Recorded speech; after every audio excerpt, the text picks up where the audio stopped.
They used to be the sole protectors of an ancient relic passed down from generation to generation. However, due to some unfortunate accident during a terrible earthquake, these two chieftains lost possession of this relic forever. Because of this loss, the two orcs became sworn enemies of each other. The Orcanine chieftain thought that his friend was a coward who couldn't show up at a critical moment, while the Orcupine chieftain thought his friend was an idiot meathead who lost their most precious treasure in the entire history of the orcs. They blamed one another, and once they became chieftain of their tribes, this hatred and rivalry seeped into their clansmen and escalated into the civil war that they have now. As Michael listened to Fudge's story, he couldn't help but see the cute little ninja in a completely different way. He always thought that Fudge was just fooling around, but this time, it seemed that he had brought in an extremely important discovery that would completely change the atmosphere of this meeting entirely. Do you know what kind of relic they used to have? The violet snake shook its head. They refrained from directly speaking about the relic in their diaries. Oh, yeah, I got all this from the journals under their bed. With the root cause of all this tension and rivalry finally unearthed, Michael finally knew how to solve their problem once and for all. He looked at the two chieftains, who were still in a perpetual screaming match like children on a playground. You coward, meh, the Orcupine chieftain mimicked. Michael put up his hand and commanded the earth mana in the surroundings to stop. Fuzzy balls of brown energy halted their natural flow in the world. They had gone still, forcing the two orc chieftains to stop what they were doing and wonder why they couldn't feel the presence of the earth goddess in their bodies. What's happening? Ow! Michael cleared his throat and caught the attention of the two chieftains. I would like all of you to stop your whining and listen to me, Michael said with authority, allowing the earth mana to bend to his will and his will alone. If the two chieftains want to connect with the goddess they worship so much, then they would have to do as Michael said. Finally, they stopped fighting and looked at Michael. It turned out that both of you have been fighting over just a relic. The Orcanine chieftain shook his head. Not just any relic. It was the pride of our ancestry, a symbol of what we have once accomplished under the banner of the earth goddess. But this coward, Orcupine, let it fall into the crevice. I was trying to save you, you fool, the Orcupine chieftain yelled out. You were going to fall into the crevice as well. So, I chose to help you instead of catching the relic. But I know now that I should have let you fall. You should have. Yeah, I should. Explore more stories in my virtual library empire. Michael tried to calm the two chieftains once again. So this relic, is it perhaps called a mithril artifact? The two chieftains nodded. Yes, that relic was a necklace that gave anyone who wielded it a significant boost in strength. Anyone who wore it would feel the equivalent of consuming 50 cacao beans. It is a treasure that has helped our tribe become one of the strongest demi-humans in ancient times, the Orcanine chieftain lamented. It was what protected us from harm many times before. But unfortunately, we weren't able to protect it. The orcs stopped their fighting for a brief moment to mourn the loss of their treasured relic. The very root of their hatred for one another was actually a hatred of themselves for failing to protect their legacy. So, if you had an item equivalent to your relic from before, would you be able to forgive each other? The two orcs looked at each other, remembering the times when they were young orcs. They used to be called the dynamic duo for their collective power.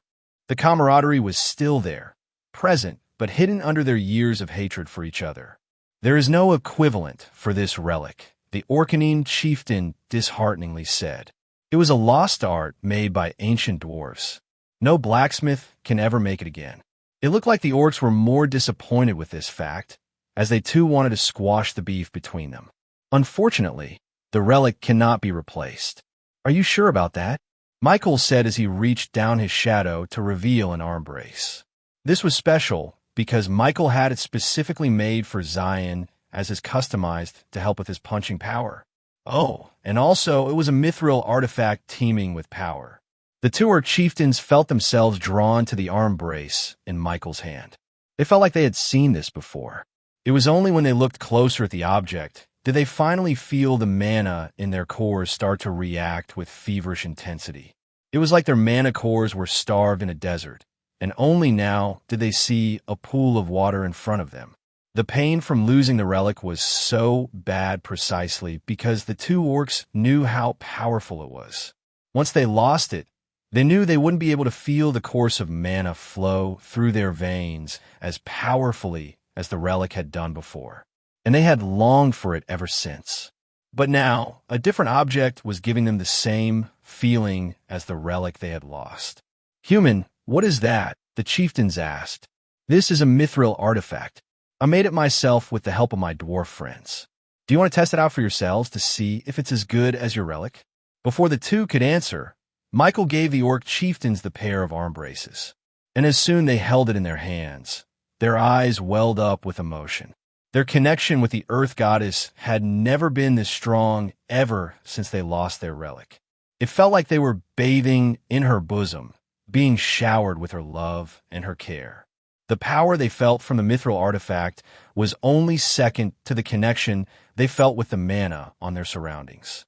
The two orc chieftains looked at each other and realized that this was the relic that they had been searching for their whole lives. And the person who allowed them to feel her presence once again was none other than Michael. The snake messenger was right. Michael was indeed the chosen one by the Earth Goddess. Meanwhile, Michael watched the two orc chieftains experience the feeling of having their magic output increased by at least 30%. "How is it? Was it similar to the relic you lost before?" If their relic was indeed a mithril artifact from the ancient times, then Michael wanted to know if his mithril artifact was different from the ones the dwarves created back in the days. Maybe it would give him insight on what could be improved upon.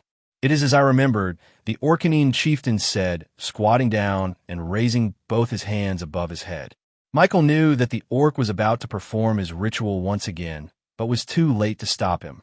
"Boo! Two! The chieftain cried out, slapping his chest with a vigor and passion unlike anything he had ever expressed before. Michael found this extremely awkward as the orc maintained eye contact with him. "Ra! Ta! Ta!" The Orcupine chieftain beside him added onto the awkwardness, as he too began doing his ritual of thanks towards Michael. He began striking his quills, each one producing a different tone that combined into an enchanting melody. And despite being rivals for their whole lives, the two orc chieftains were able to create a wondrous beat and melody that Michael would have enjoyed if not for the prolonged eye contact from both the chieftains. "Please, there's no need for this," Michael said. "This is not just for you, human," the Orcanine chieftain said.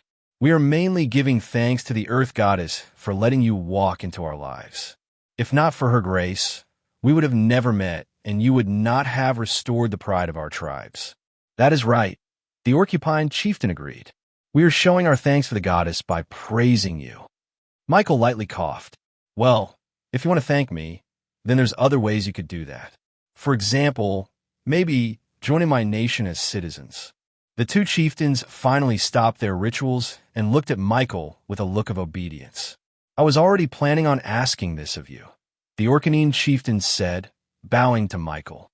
"I as well. With my tribe at your beck and call, I am sure that we can make the Earth Goddess proud," the Orcupine chieftain added. "Bark," the Orcanine coughed. "I believe that my tribe will be able to serve your nation best." The two Orcanines flashed another glare at each other, before turning to Michael like two eager sheep ready to be praised.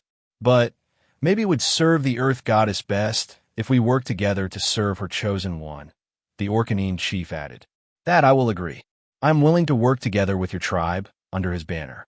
And since the Reborn company is blessed by the Earth Goddess, we are essentially working under hers." Michael still sensed a rivalry between the two chieftains, but he was glad that they seemed more willing to work together now. It turned out Fudge was quite the essential little helper in this mission. If it weren't for his convincing work as the snake tempter, then the two orc chieftains wouldn't have been so easily convinced of joining Michael. The downside of this was that Michael would have to pretend to be the chosen Earth Goddess, or whoever that may be. "You are blessed by the goddess," Chat JK3 reminded Michael. "She just owes me a life. That's why she gave me these powers. Not because I was chosen or something. My death was a mistake, remember?" Anyway, the two orc chieftains wouldn't have believed him anyway if he told them that he wasn't blessed by the Earth Goddess. Just the fact that he gave them the mithril artifacts was enough to convince him of his holy connection. Michael could only imagine what sort of reaction they would have when they realized what he did with all the cacao beans they gave him. They wouldn't turn chocolate into their sacred food, would they? It is more than probable. So, I guess the unity of your tribes is official now. The two orcs couldn't help but frown at each other, but still, they nodded to Michael and affirmed his question. But I don't know how my tribe will take this news, the Orcanine chieftain said worriedly. They hate the Orcupines down to their muscles. My tribe will surely revolt, the Orcupine chieftain speculated. The thought of spending their days with the Orcanines would make my tribesmen want to pull out every single quill on their bodies.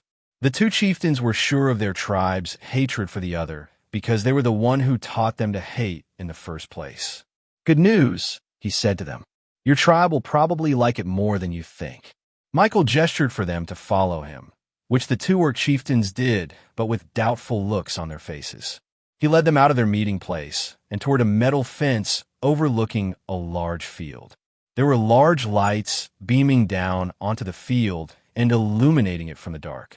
The two orc chieftains wanted to ask Michael about the stars that he was able to harvest, but was distracted at the sight of their tribesmen mingling in the field. Orcanine OCS and Orcupine orcs were playing and laughing with each other as they played baseball in the night. Michael showed the orc chieftains that their tribesmen were already starting to accept a sense of unity between the two tribes. They enjoyed baseball as one group and were united by their desire for chocolate. He even showed them how Orcupine orcs and Orcanine orcs work together to improve the cultivation and strength of Rebornians through their unique resonance. This particular glimpse into what the two tribes could accomplish was what all the chieftains needed to finally realize the errors in their ways. I thought our resonance was gone because we lost the relic, the Orcanine chieftain said, ruffling his mane in worry. But it turned out it was only due to the rivalry between us. The ancestors were right. Orcs were stronger together. Michael let the two chieftains ponder over it through the night. He watched as the two chieftains returned to the forest and back to their village. The next day, the two tribes arrived at the gates of Neo-Orcus. It wasn't just the chieftains, it was the whole entire tribe. The Orcanine tribe is at your disposal, and so do the Orcupine tribe. The rest of the orcs rallied behind the two chieftains by slapping their knees and strumming their quills in synchronicity. I have told every one of our plans to serve under your banner. As one, it took no convincing at all to have the rest of the tribe join me in my decision, the Orcanine chieftain said.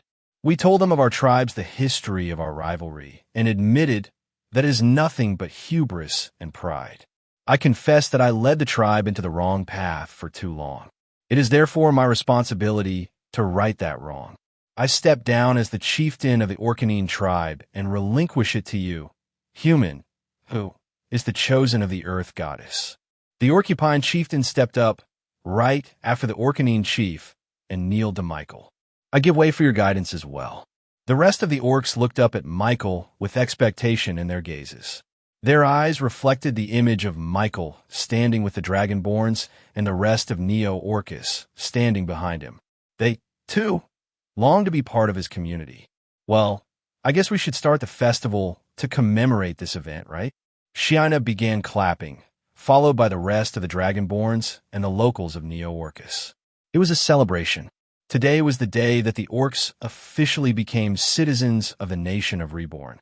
The integration of the orcs was much easier than Michael thought.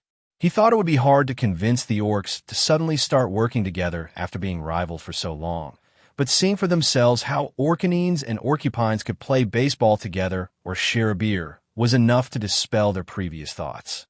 Of course, as citizens, he had to awaken their talents first and foremost. He first started with the former Orcanine chieftain. Potential evolution paths. Obscured shadow orc.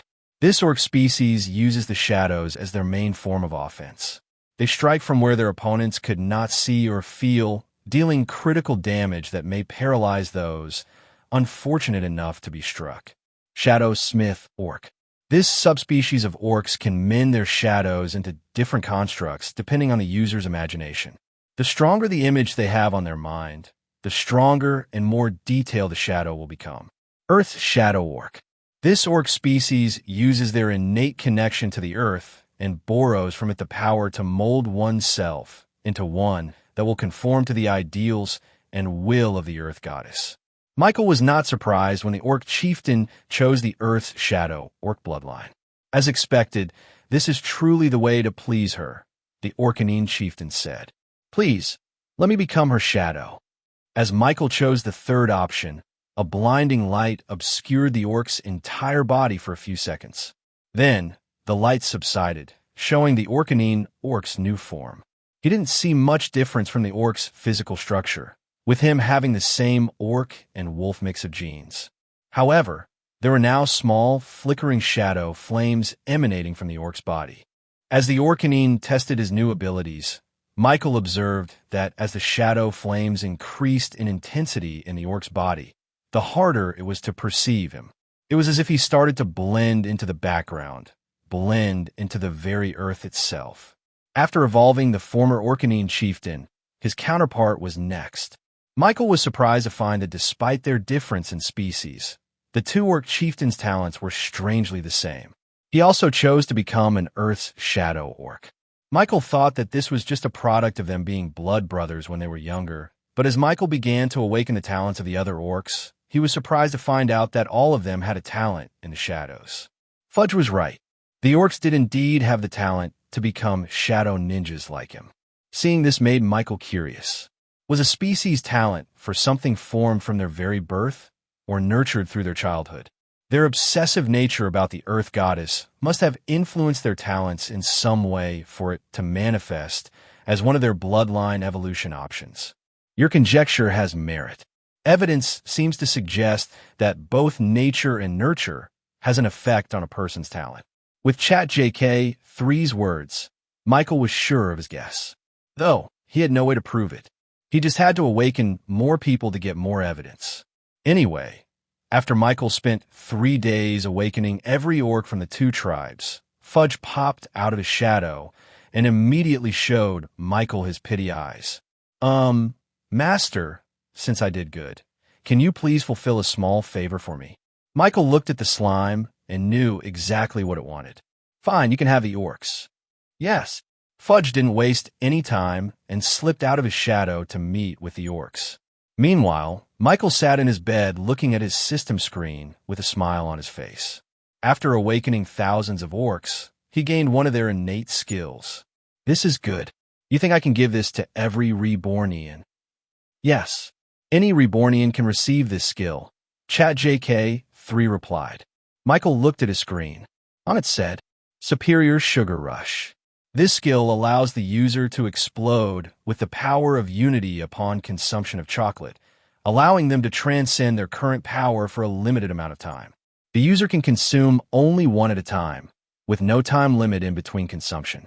This was a universal skill that was applicable to any Rebornian, either they be engineers, farmers, or even musicians.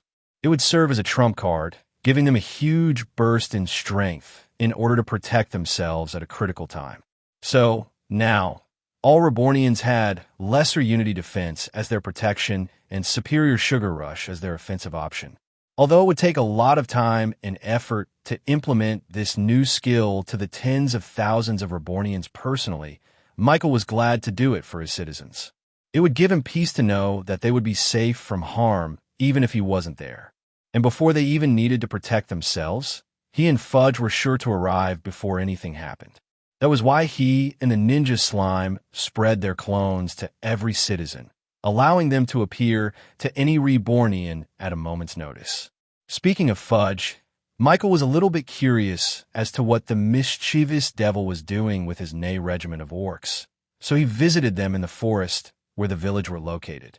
He arrived at the outskirts of the orc village, with wooden stakes as their walls and thatches as their houses. It was still the same village as before, but there were now Rebornian engineers surveying the place for a renovation. Now that they were a part of the nation of Reborn, their standard of living needed to be upped quite a bit. Seeing no sign of other orcs in the village, Michael walked further inside their territory before he came across their sacred grounds. Only now did he fully appreciate the size and magnitude of this place. Every tree was bountiful with cacao seeds, ripe for the picking. And since the orcs were part of his territory, that meant all of this was now his to take. He planned to expand this sacred ground even further to accommodate their chocolate needs. Not only would he sell it, but he would also have to stock up chocolate for his citizens as well, for emergencies. Hear ye, hear ye. As good ninjas, you must all know that stealth is critical. Michael heard the echoing voice of a very excited slime.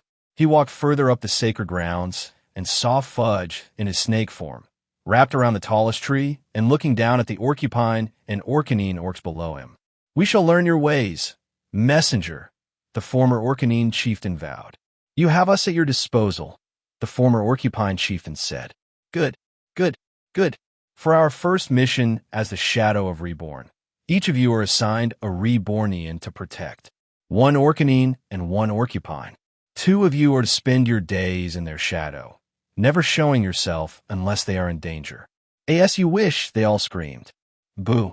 Two, rah, ta, ta. It looked like Fudge was doing good work. Michael didn't interrupt the slime and the orcs doing their rituals, letting them do whatever they wanted. He returned to Neo Orcus, where he was welcomed by Shiina and Amisu, who were busy preparing all of the paperwork needed for the orc tribe expansion. He let them take care of everything, so that all he needed to do was sign some paperwork.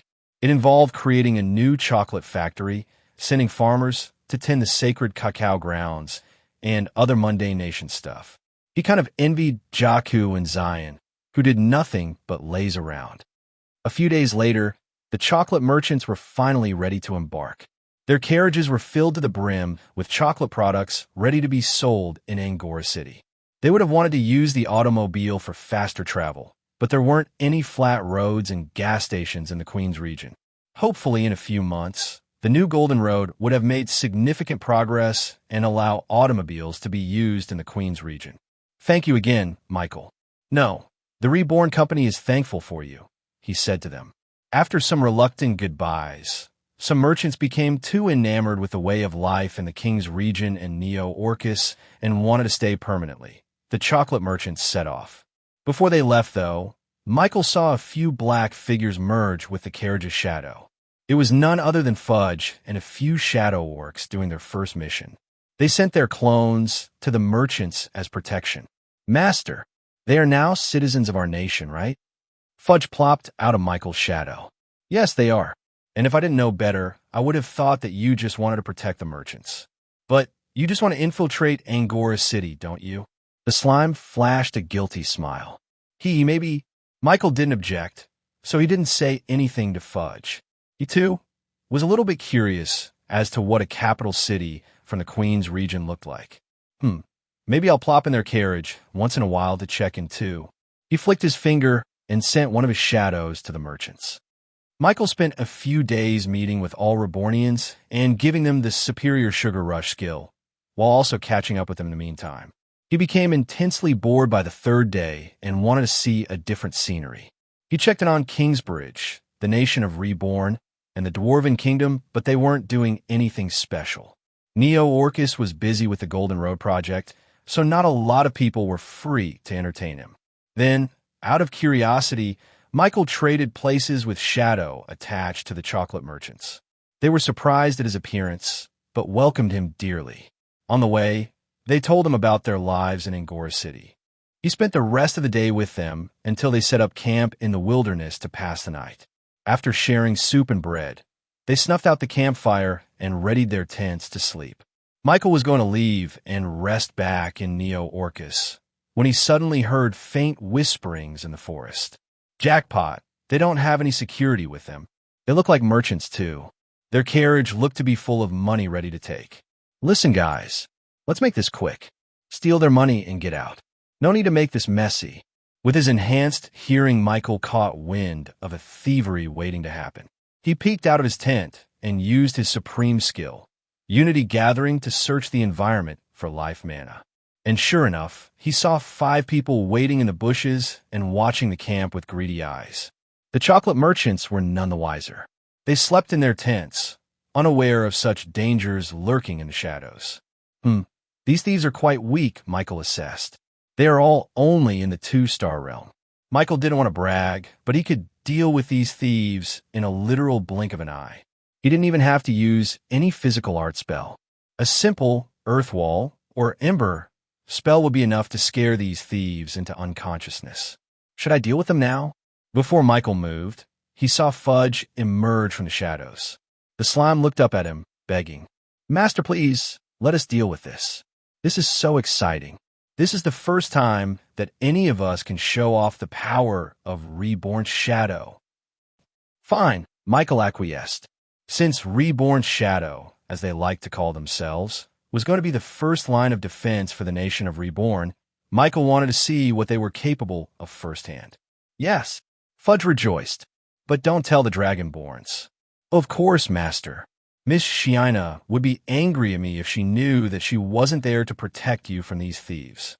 While Fudge disappeared to set up the defense with the other orcs, Michael sneaked into the tents of the merchants to warn them of the incoming thieves. Huh. The veteran merchant groggily woke up. After Michael told them about the 5 thieves in the bushes, the veteran peddler hastily stood up. Thieves? Here? Who would be so brazen as to do that? Isn't it normal to have thieves in the wilderness? Michael asked them. No, sir. Not here. Everyone knows that the territory around Angora City is under the protection of the Order of the Heavenly Knights.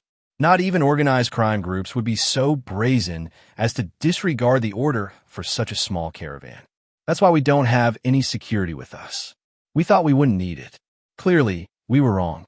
The influence of the order was bigger than Michael thought. If the merchants were so confident as to embark without any security, then it must mean that they fully trusted that thieves were too afraid of the knights. Well, you're all Rebornians now. All the security you will ever need is right under your shadows, Michael assured the merchants. Just look at how your shadows deal with it.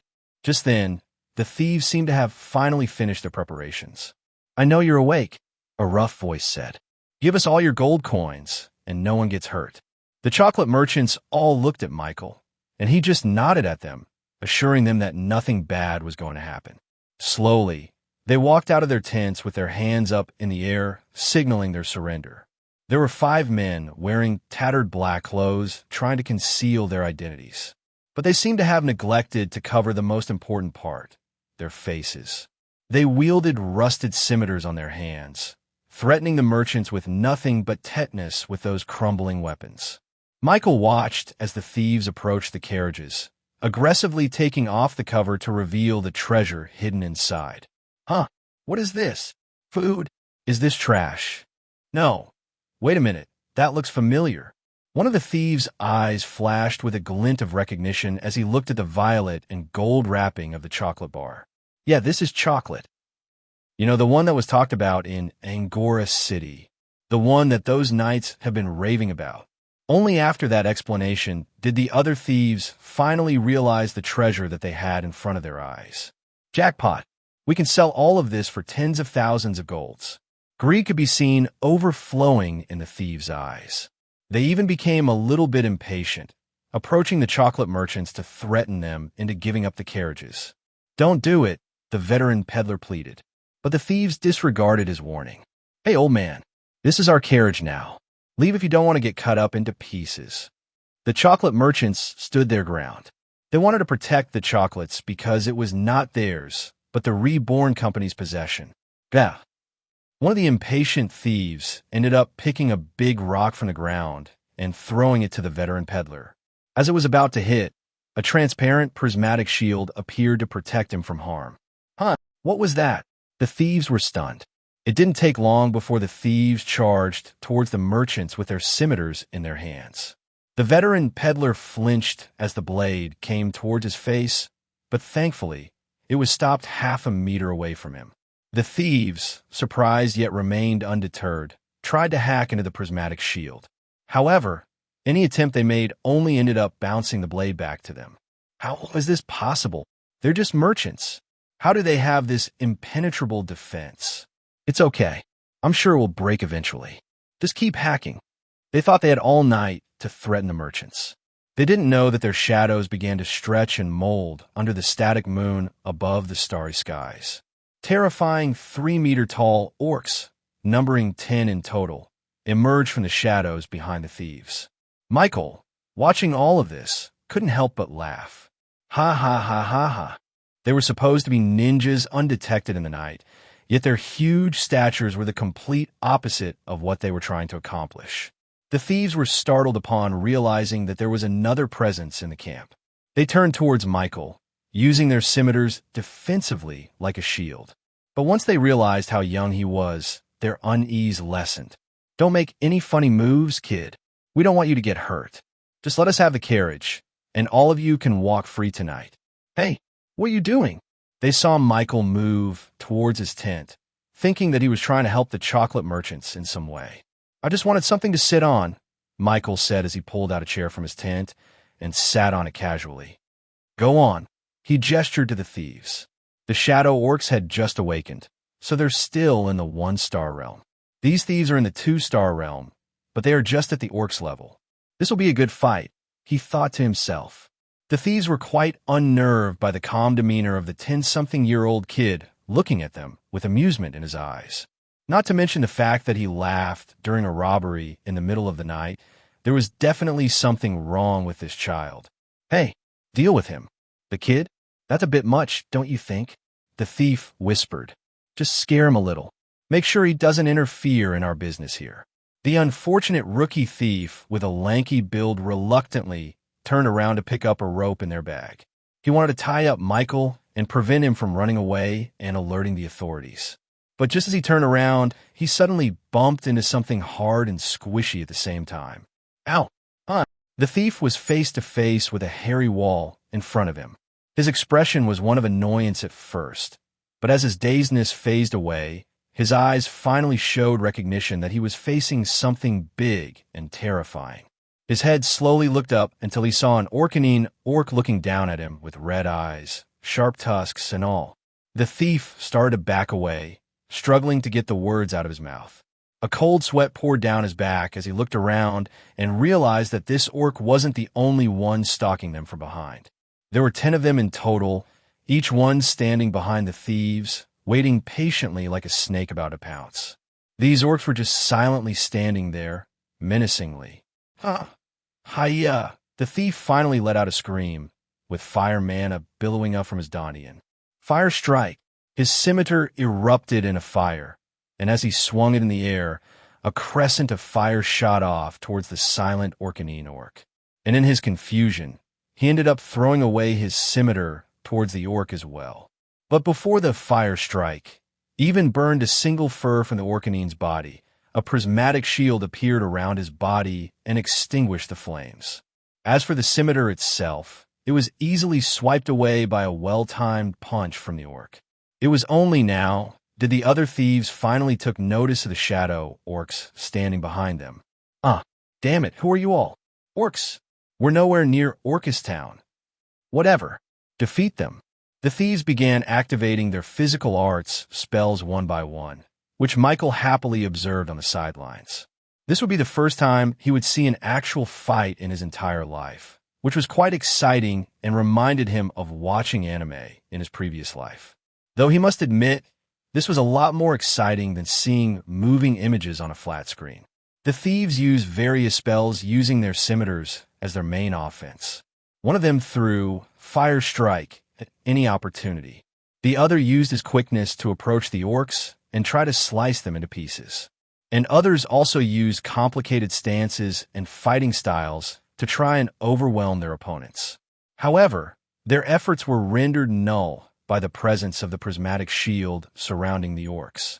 Everything was extinguished, and any time the thieves tried to use their scimitars to attack, the Orc-Puan orcs would move in the front lines and clash their quills against the thieves.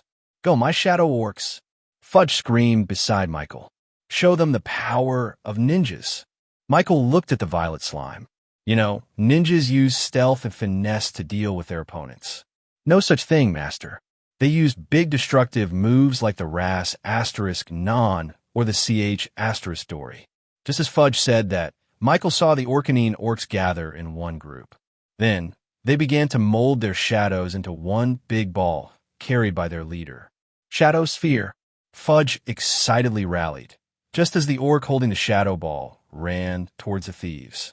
Seeing this, the thieves took back their scimitars, being entangled from the orcupine orc's quills before using them to protect themselves against the other orcs. A few 2-star spells were used like Stone Skin, Air Dodge, and Heart of Fire, yet they were utterly destroyed upon contact with the innate skill from the orcs called Shadow Sphere. The thieves were thrown a few feet into the air upon contact before slamming back down on the ground and exacerbating the internal injuries they just sustained. The thieves could only groan, defeated and broken, against the shadow orcs. Ha ha! See, master, this is the power of Reborn's shadow. Fudge bragged to Michael, to which Michael had to admit they were pretty good, especially since these orcs were constantly hiding in every citizen of Reborn, ready to defend them at a moment's notice. Good job, Fudge. I'm liking the future of your little group, he said to the violet slime. He pat. Sure, little guy. Michael obliged and patted Fudge for a good job. After that, the orcs bowed towards Fudge and Michael before turning back into shadows that hid under the chocolate merchants. Now that the thieves were apprehended, the night had turned calm once again. Fudge tied up the unconscious robbers using their own rope and gathered them up in one bunch. Michael was about to speak when all of a sudden he felt another presence coming from the wilderness. Someone is coming, he said. This person's pace was steadfast and strong, the complete opposite of the thieves who sneaked around with malicious intent. And even if the moon only gleamed a sliver of its light down on the ground, Michael could still see its brightness reflected upon the steel armor worn by this person. It only took a few seconds before a man wearing full metal armor entered their camp. The chocolate merchants looked at this stranger with surprise and a little bit of excitement in their eyes. They recognized him from the insignia borne on his chest plate. Forgive me for intruding. I am Sir John, a knight from the Order of the Heavenly Knights. Experience more tales on my virtual library empire. Sir John approached the chocolate merchants, for he judged that they were the ones in charge of the camp. He took one look at their carriage and rightly judged that they were peddlers. I came here to warn you that thieves had plagued this wilderness as of late. But worry not, I am in pursuit of them. They are not far from being apprehended, he assured the merchants. But instead of seeing relief on their faces, the knight saw the merchants look back towards an unassuming golden-haired kid on the back. A child, Sir John uttered. Be careful out here, young man. Just then, he caught sight of the thieves he had been pursuing. He would not mistake those faces. His eyes showed surprise as he saw the rope tied around the thieves, like they were cattle caught in a ranch. Who apprehended these thieves? Sir John asked, confusion and a little bit of admiration showing in his tone. We did, Michael said. You? Yes. Well, my friend over here did, Michael said as he pointed to the violet slime perched on top of his head. A tame monster, Sir John said with recognition and amazement. He looked around the camp and saw signs of fighting, with burned patches of grass and overturned soil all around. And seeing the campfire already snuffed out, he correctly assumed that the thieves struck in the deep night and caught everyone by surprise. I have never seen such a talented tamer that could defeat thieves of this caliber. 5 against 1. This slime of yours is impressive, and you even more for nurturing the slime to this degree while being so young. Michael didn't correct the knight, who just kept on praising him for his taming ability. And while Sir John talked with the chocolate merchants, Fudge tapped on Michael's head. Master, who is he? Asked Fudge. Just a passing knight. No need to worry about him, assured Michael. But what about the thieves? What should we do with them, master? Michael looked at the pitiful thieves and only had one solution for them. Take them to our prison. Maybe they'll change once they experience being locked up, he said to Fudge. Ever since the nation of Reborn welcomed visitors from all over the King's region, there was an immediate need for a security system. There were quite a few troublemakers who didn't follow the rules of the nation, varying from minor offenses to serious ones. Either way, they were all sent to the nation's very first prison, meant to jail those troublemakers until they could repent their crimes. Of course, Michael had to follow the rules of his previous world, having a justice system that based one's time in prison depending on the severity of their crime. Of course, they could always make their case and plead their innocence, which was made possible through the talented lawyers in their nation. These thieves would probably have to serve a lot of years for their crime of trying to harm a reborn citizen. As you wish, master. I'll send them off to prison. Fudge had a skill called shadow transference, created by Michael, which could substitute one of his clones for something else, just like how Michael could take the place of a clone. Shadow flames grew from the ground and soon engulfed each thief from their foot to their head. By having Fudge's clone inhabit the entire body of the thieves, he would then be able to replace them with the clones he had back in the nation of Reborn. But just as Fudge was about to activate the skill, the knight noticed what was happening. "What are you doing with them?" he asked hurriedly. "We're taking them to our place," Fudge explained. The knight looked a little bit flustered as he realized the slime could talk. You can't do that. They should remain in the custody of our court." Sir John raised his axe and tried to cut through the very shadow flames that engulfed the captured thieves.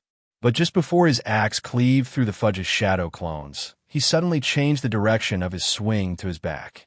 A resounding traying echoed as his blade met with the orcupine orc's quills. Surprised at seeing the appearance of 10 orcs behind him without any warning, Sir John exerted his real power to try and overpower his axe away from them. The orcs were pushed back for a few meters. Seeing no other choice, the orcs took out a single bar of chocolate from their pockets and unwrapped it right in front of the knight. A sense of unease showed on the knight's face for a second. His instincts were telling him that they were about to get stronger, like a cat showing its claws. But just as the orcs were about to consume the chocolate in one go, the veteran peddler suddenly jumped in the middle of the two. "Stop! Wait, Sir John. We are citizens of a nation of Reborn, and since the thieves attacked us, then we have the authority to take them prisoners." The knight, realizing his mistake, quickly lowered his axe and returned it to his back. "I apologize," he said to them. "I didn't know." The knight immediately released the grip he had on his axe and let it fall to the floor, showing his sincerity. Then he kneeled on the ground, looking down with repentance in his eyes. "I hope you all forgive me for my assumptions. I did not know that you were all part of a sovereign nation." The veteran peddler heaved a sigh of relief and immediately went over to Michael. "I'm sorry, Michael. I should have told the knight before all of this happened. Since this territory is still part of the knightly court in Angora City, they have jurisdiction over criminals roaming around it. But since we were attacked by the thieves, and we are part of the nation of Reborn, we have the authority to apprehend them." The knight didn't know that, and thought that we were trying to take the criminals captive. Michael waved off his worry. "It wasn't your fault. It's just a small misunderstanding. It's all behind us now." The knight got up and faced the chocolate merchants. "I understand that you have all come from a nation of Reborn. Forgive me, but I do not recall such a sovereign state anywhere in the Queen's region." "We're based in the King's region," Michael replied. Sir John nodded in understanding. Now makes sense. I take it that those orcs are also part of your nation. Are they also your tame beasts?" Fudge suddenly popped out of Michael's shadow and faced the knight with anger in his face. "They're not beasts. They are my shadow members." Sir John was still a little bit startled as he faced Fudge, not expecting him to speak at all. A sentient monster was a rare sight even in the capital cities of the Queen's region. He turned to Michael, who was a youthful genius who seemed to have tamed these surprisingly strong creatures of the shadow. "May I know your name, young man? Surely a man of your talent would be widespread even in the Queen's region." "My name is Michael." The veteran peddler once intervened once again to give a little bit more context for the clueless knight. He knew Michael disliked bragging about himself, so someone else had to do it for him. "You must know, Sir John, that Michael here is the esteemed leader of the nation of Reborn." A look of surprise and disbelief flashed across the knight's face. Even if this nation of Reborn turned out to be a small sovereign state in the backwoods countryside of the continent, it was still unusual to see a kid pushed into the leader position so early. "Understand it now," Sir John said, scratching his chin. "Those orcs must be part of your elite defense force, intended to protect the leader of your nation while he travels outside the King's region. Am I correct?" "Yes, we are," Fudge immediately answered. "We are the elites, not those scaly meanies." Michael could only chuckle at Fudge's shenanigans. Of course, if there was a group titled to be the elite defense force of the nation of Reborn, then it would be none other than the Dragonborns who still reign supreme over every other Rebornian with regards to their fighting abilities. But since Fudge and his Shadow Orcs did a great job, Michael let them have this small victory for now. He just had to make sure Shiina didn't hear about this, or else they'll both get in trouble. "Those orcs are indeed elite, as I thought," said Sir John as he remembered clashing blades with the Orcupines. "Even though I am ranked in the top 50 of our knightly court, I still felt overwhelmed when facing just one of your orcs. Truly heavy in their strikes. It is no wonder that the thieves were quickly dealt with in just a few minutes." The knight looked at Michael and Fudge, his mouth quivering as he hesitated to say something. "And it may just be my presumption, but I can tell that the orcs had not yet shown me their best power. I can tell. Before we were stopped, they were about to consume something darkish brown. You don't need to tell me, but I feel as if they were about to become even stronger than they were before." Fudge's bulbous body immediately inflated with pure pride and confidence. You guessed right, my curious knight. I must admit, you were a hell of a fighter yourself to force our Shadow Orcs to use their hidden power." The knight looked extremely impressed.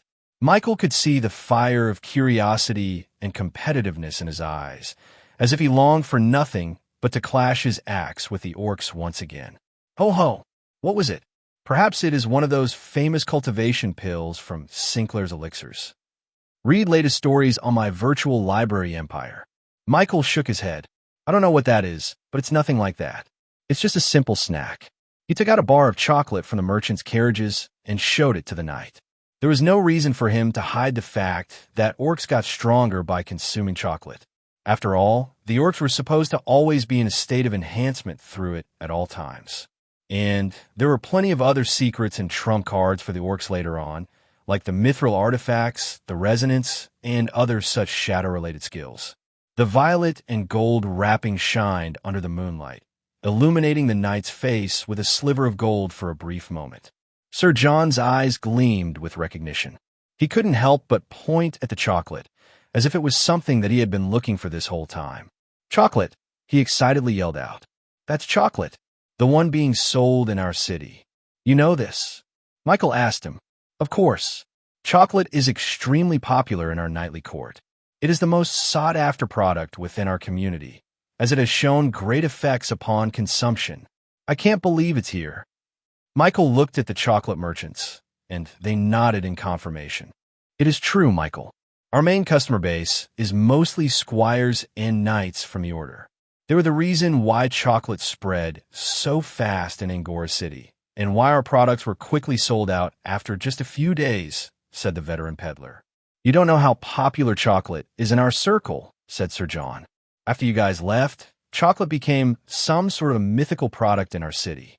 Those who were able to buy one before it sold out were able to sell it for 10 times the original price they bought it for. Of course, most refused to sell at all. After all, we didn't know when we were going to get chocolate again. Michael knew chocolate would be a bestseller, but he didn't know the reaction for it would be so maniacal. 10 times its original value. He wouldn't have believed it if not for the look of excitement and seriousness in the knight's eyes. The main customer base for chocolates is knights and squires, who spend the majority of their days training in grueling conditions to create the perfect body. They certainly wouldn't consume such a high-calorie food for nothing. That must mean that they get some sort of benefit from the chocolate. Do you feel different when consuming chocolate? Like having the mana in your cores burst out in an unprecedented excitement, he asked the knight. Sir John didn't deny nor confirm Michael's question. Nothing that drastic, he said. We just feel a lot more energetic than before. The effects it gives us feels like a toned-down version of a cultivation pill, but a lot cheaper. Michael thought that they were feeling something like the sugar rush skill of the orcs, but it turned out that they were just feeling some sort of placebo effect from consuming a lot of sugar. Either way, it was still good that there were a lot of potential customers for chocolate. This is unbelievable. It turned out that chocolate came from the nation of Reborn. My squires are going to have a field day when they find out a huge shipment of chocolate is about to come. Seeing his excitement, Michael had to give him a free chocolate bar. You are all going to Angora City, correct? Then please allow me to escort you safely to your destination.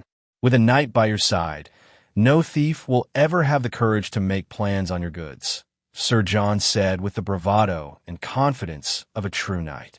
The chocolate merchants all looked at Michael for his permission. Sure, go ahead. I'm planning on heading back to Neo Orcus anyway. Sir John looked at Michael with a regretful look on his face. Ah, you're not joining us in Angora City? I was hoping to introduce you to the other knights. They'll surely treat you and your compatriots well knowing that you created chocolate. I'll take you up on your offer. But I'll just catch up with you later, he said to the knight. Sir John didn't pursue it any further. Well then, I'll just leave you with a warning for caution. Today is not a good day for traveling alone in the wilderness. The knights are preoccupied with something big, so the unscrupulous groups take this as a chance to prey on the weak and troubled. Michael was intrigued and pressed the knight with a question. Preoccupied with something big? Can I know about it? Sir John looked hesitant to spill the beans. But then, he looked at the chocolate bar in his hands and couldn't help but feel indebted to the young leader of the nation of Reborn. You must keep this a secret to others, he warned Michael. But there was a recent sighting of a discovery very near here. Details are still fuzzy, but there are talks of a tomb containing the inheritance of a legendary figure in ancient times. The Order is trying to keep this news contained for now, but there are already a lot of companies in Angora City preparing to participate in the campaign. Michael nodded with a blank expression, but even he couldn't help but be interested in this tomb inheritance. Any chance he could try and advance the progress in upgrading ChatJK3 was a risk he was willing to take. Progress to next update, 11.03%. Thank you for telling me, he said to the knight. No problem. This news would have spread through rumor anyway. No matter how much we try to hide this, it will always find its way to everybody's ears. Early in the morning, the chocolate merchants set off into the wilderness guided by Sir John. The knight almost pushed the carriage himself in excitement of getting the chocolates into Angora City. They said goodbyes to Michael, who stayed behind in their camp. Now that he was alone, Michael looked down on his shadow and summoned Fudge. Continue reading in my virtual library empire. At your service, master. Michael looked at the slime. You heard what the knight said last night, right? Fudge flashed a smug smile. Of course, master. Who do you think I am? I'm the best ninja in the world. Last night, I already sent out the shadow orcs to survey the wilderness for this supposed ancient tomb. It will only be a matter of time until we find it, I guarantee. Good job, he said to Fudge. Michael then sunk back down to his shadows and arrived back in Neo Orcus, just behind the Rebornian engineers currently working on their project. Ah, boss. You got here just in time, said the Hobmanky engineer. We have already laid out a plan to start the Golden Road. They then showed Michael a blueprint showing a top-down view of the nearby topography of Neo Orcus, including the first destination of the Golden Road. What are we waiting for? Michael said to the Rebornians. Let's get this show on the road. The construction of the new Golden Road was finally on its way. Rebornian engineers had already fixed the crevices and cracks on the ground, reinforcing it with steel bars to make sure that it wouldn't get destroyed by another earthquake again. If anyone visited Neo Orcus at this time, they would see nothing but big trucks filled with rolling cement coming in and out of the town every single day. The only thing they needed to do now was to pour liquid concrete onto the ground and use a little bit of magic to quicken their hardening process. Michael helped a lot with this. Shiina and Amisu ended up finding out about the thieves' incident a few days ago and were immediately angry at Michael and Fudge. They were talking about having a Dragonborn always present with him at all times as a precaution, so Michael had to escape from that conversation quickly. Master, good news. As Michael finished pouring cement into the ground, Fudge suddenly jumped out of his shadow and landed on his head. What is it? Did you find the tomb? He asked the ninja slime. Yes, we did, replied the excited Fudge. Foo-foo, nothing could be hidden in the shadows with us around. Michael conjured a ball of water in his hands and washed off all the dirt and cement in his hands. Show me, he said. Michael and Fudge both descended into the shadows, leaving the Rebornian construction workers to their jobs. As the two ascended from the shadows, Michael was immediately greeted with the sight of overgrown vines and moist grass all around him. It felt like he was in an Amazonian jungle, with 20-foot pythons lurking about in the wilderness. Aside from the obvious change in scenery, Michael observed the raucous mumblings echoing all around him. It didn't take a second for him to know that those were people talking to themselves, trying to keep their presence as small as possible. Michael and Fudge peeked around the tree and saw middle-aged men with scars around their bodies and their faces, wearing parts missing metal armor and a semi-decent weapon. They were giving off a hostile aura, something that didn't welcome any ridicule or disrespect. They were adventurers, and like most adventurers that Michael saw in anime, these people weren't that well off with regard to money. Despite the obvious dangers and risks that their jobs entailed, the clothes and armor they were wearing were severely below standard. It looked like something they just whipped up from scrapyard. These adventurers were grouped up, some with many members totaling up to 20, while some only had 3 to 5 in their midst. Michael sensed the life mana in the area and judged that there must have been about 100 adventurers here right now. There is only one thing that would tempt an adventurer into a nondescript part of a jungle, and that was none other than treasure. They must have also heard about the tomb. Why are they all still here? Michael thought to himself. The treasure is first come, first serve, so why are they not out there adventuring? Michael even saw a few groups camped out with full beds and tents set up on the outskirts of the jungle. And by the looks of it, they had been here for a couple of days as well. He wanted nothing more than to simply just walk right over to them and ask this question. But he knew that having an 11-year-old boy coming out of the jungle alone would raise some red flags to the cautious adventurers. Michael planned to show himself with the Dragonborns and some of the Rebornians later, but for now, he had to stay in the shadows. Fudge, did you find out anything about the tomb? Has anyone entered it, or even found it at this point? The ninja slime grabbed Michael's head and moved it in the direction of a large group of adventurers on the far left. Michael hesitated to call them adventurers because of their decent attire. This group of 20-something people were practically shining in the middle of the jungle with their full metal armor gleaming in the sunlight. Master, I heard that nobody wants to enter the tomb for now because it's filled with a lot of deadly traps. The first few groups that entered never returned, only leaving behind corpses for the next group to stumble upon. And how did you find that out? Fudge pointed upwards, towards the crown of the tree, putting shade on the large group. There, Michael saw a large Orcanine orc just hanging on the branches, looking down on the group, using no effort to hide himself. Michael slapped his own forehead. I don't even know what a ninja is anymore. HM, we are the exemplary specimen, Master. Find more to read on my virtual library empire. Anyway, Michael sighed. Who is this group? And why are they being the subject of all the gossip and whisperings from the other adventurers? They seem to be part of Hammerstone Company, Master. I don't know much about them, but from what I could piece together from the other adventurers, they're on some sort of ranking or whatever. Golden 500. Yep, Golden 500. I heard they're ranked 495th, meaning that they have the best chance of breaking through the tomb and reaching the inheritance. At least, that's what I've heard. Michael didn't know much about this company, but he knew that he wanted to someday break through this Golden 500 ranking. He would have to ask more from Jimmy or Yuna if they knew more about this Hammerstone Company. For now, Michael had to go back. But just as he was about to descend back into the shadows, he heard a faint sound coming from the jungle. HAA! HAA! Help! A haggard adventurer with his entire lower leg turned into nothing but red flesh came rushing out towards the group of adventurers. Legs! We need leggings! He screamed before eventually collapsing into the ground. Michael immediately signaled Fudge to move in closer to the ailing adventurer. An unsuspecting shadow slithered through the ground without arousing any suspicion, which was easy because everyone's attention was on the adventurer lying helplessly on the grass. Whoa, what happened to him? Another impatient bastard bites the dust. That's why I said we shouldn't go in before the knights arrive. Are you kidding? By the time they arrive, they'll have scooped up any treasure in the tomb. The adventurers got too caught up in their squabble, which allowed Fudge to inhabit the shadow of the fallen man. How is it? Michael asked Fudge. A small bit of the slime's head peeked back up from Michael's shadow, shaking its head. "He's gone, Master." Michael was going to try and help the unfortunate guy, but he was too late. The man had already used up the last of his remaining life mana to warn the other adventurers of the dangers in the discovered tomb.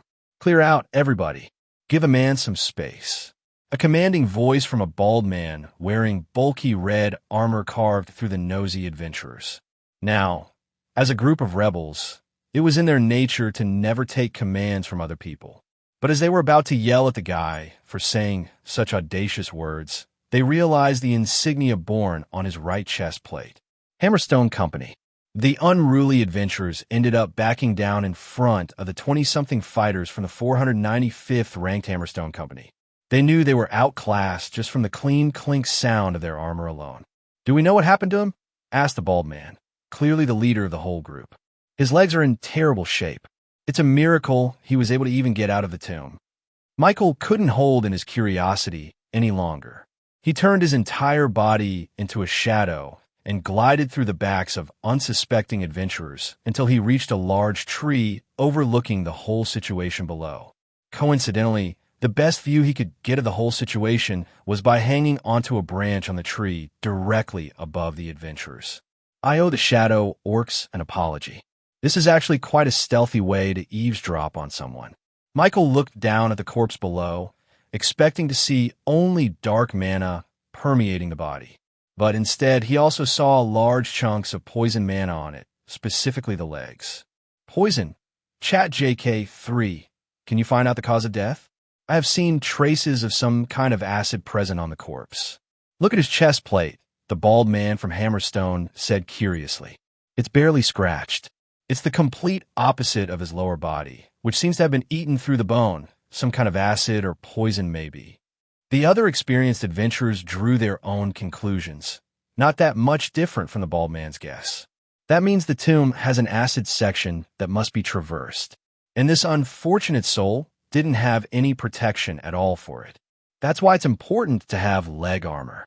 Everyone thought that the man foolishly tried to swim through acid with nothing but leather boots and a can-do attitude. "Wait, I know him," said one of the adventurers. "He did have leg armor on, and it's full-on steel armor as well." If the man's word were to be believed, then this meant that his leg steel armor did nothing to protect him from the acid. That's why he said we need legs or leggings, Michael thought. I'm guessing this acid could permeate through the smallest of crevices in the leg armor, which they didn't anticipate. Michael looked at the bald man and saw his eyes gleam with understanding as well. "We know now that to storm the tomb, one must have strong metal leggings to withstand the acid," the bald man said. It didn't take long for the other adventurers to see through the meaning behind his words. Experience tales at my virtual library empire. Slowly, they began to walk away from the forest with only one thing in mind: searching for the best steel boot leggings money could buy. If they were to get their hands on leggings like that, then it was more than possible that they would be the first ones to get through to the treasure room of the tomb. The problem now would be to find a blacksmith good enough to create such a craft. Michael listened in on the conversation of an adventurer group planning on going back to Angora City to find a blacksmith. Where are we going to find a blacksmith that can create something this fast? How about Hammerstone? Surely, they have a lot of metal leggings to sell. Let's buy from them, even if we have to pawn off some of our stuff. No, didn't you see them out here? They don't plan to share the tomb with anybody else. I'm betting that they won't be selling any leggings in Angora City by tomorrow. They'll hoard it for themselves, I guarantee it. After being a good ninja, as Fudge liked to call it, Michael found out that the Hammerstone was a blacksmith company. It made sense, seeing as how well-equipped their fighters were. And he also thought that the adventurers had a point. Hammerstone would definitely keep acid-proof leggings to themselves for this tomb campaign. "What should we do, Master?" Fudge said, returning to Michael's shadow. "As much as I hate to admit it, those scaly meanies can enter the tomb by themselves." It wasn't just the Dragonborns. Michael was sure that any Rebornian could bypass the acid section of the tomb quite easily. They had the lesser unity defense, after all. But Michael wasn't just thinking about the tomb and its treasures. Instead, he was also thinking about a way to spread the Reborn company and the new Golden Road to a much wider customer base. He reached down into his shadow, letting part of his hand reach Neo-Orcs as he picked up one of the blueprints for the Golden Road project. As he observed the outskirts of Neo-Orcus on the map, Michael's eyes latched onto the jungle portion of the territory. ChatJK3, use this map as a reference to tell me my exact location. Very well. Scanning your surroundings. Complete. Just then, a small light suddenly appeared on the blueprint, just on the borderline of the paper. That was his current location on the map. Coincidentally enough, the location of the tomb was very near and close to the path of the new Golden Road. Come follow me, Michael said to Fudge. Where are we going? We're taking a little visit back to the parched lands. We need the dwarves' help on this. Michael was planning on becoming the main supplier for the adventurers. This would be a tremendous opportunity for the Reborn company. He would supply not only acid-proof leggings, but also food, armor, weapons, and other such necessities for the campaign. This would earn him a lot of reputation within the adventuring community. But of course, Michael wasn't planning on just letting the adventurers have the tomb for themselves. While selling the leggings for the adventurers, he was also planning on diving into it himself and getting the treasures inside. It was a double win. In preparation for this whole campaign, Michael visited the blacksmith workshop in the parched lands once again. He was greeted by Thrain and the rest of the ancient dwarves with excited smiles. They almost couldn't contain their excitement as they showed Michael what they had been working on for the past few weeks. Boss, welcome back. You missed a lot when you were gone. Barkus got married. I was able to hit a home run, and we were finally able to solve the mystery of the multi-elemental mithril artifact. Thrain picked up a glowing arm brace from his furnace and shoved it in the water, whistling a satisfying tshhh as its internal temperature shot back down to normal. A few seconds later, Thrain showed Michael the finished product. The uni-elemental mithril artifacts that they had created before, the ones that were only good if they only had one element in them, had the appearance of a glass sculpture with a glowing light in its core. It certainly looked good for wands and other such delicate weapons, but it looked a little bit too brittle for offensive weapons and armor.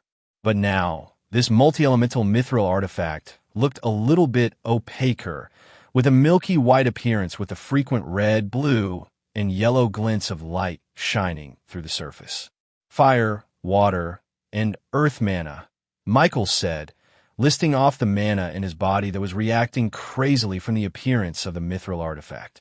How did you bypass the need for a transmutation spell? He asked them. We had a little help from the Dwarven Kingdom, boss. Turns out they have an old-school smithing technique that can replicate the effects of a transmutation spell. They showed him the technique involving only dwarf-specific skills and unique tools from the very ancient treasure room of the king himself. Michael didn't know why he hadn't thought to ask Byru, the Dwarven King, in the first place. There was a reason why they were renowned for their smithing technique back in the past, and even in the present as well. Congratulations. Looks like we can finally mass-produce these mithril artifacts for the Rebornians. The ancient dwarves shouted their joy, clinking their hammers on their anvils to express their excitement. This new iteration of the mithril artifact, hereby named Ver 2, will be better suited for the Dragonborns and the Shadow Orcs, who mainly used physical art spells in their day-to-day lives. In short, these would benefit the Rebornian fighters tremendously. A mithril artifact Ver 2 only boosted the magic power of spells by 10% or less, which was low compared to the 30% boosted effects of the original version. However, this new version now allowed its users to boost multiple mana cores, not just one. So, in truth, they would actually be boosted by about 40 to 50%. Of course, for Rebornians who didn't go out much, like the engineers, the famers, and other production-related jobs, it would be much better for them if they just used the first version of the mithril artifact. That way, they would get a 30% boost in stats and just switch artifacts whenever they needed a new elemental mana boosted. For the Dragonborns and the Shadow Orcs who needed to always be prepared, especially in the upcoming campaign in the tomb, they didn't have the luxury to change artifacts while in the middle of fighting. So, the second version would be much more fitting for them.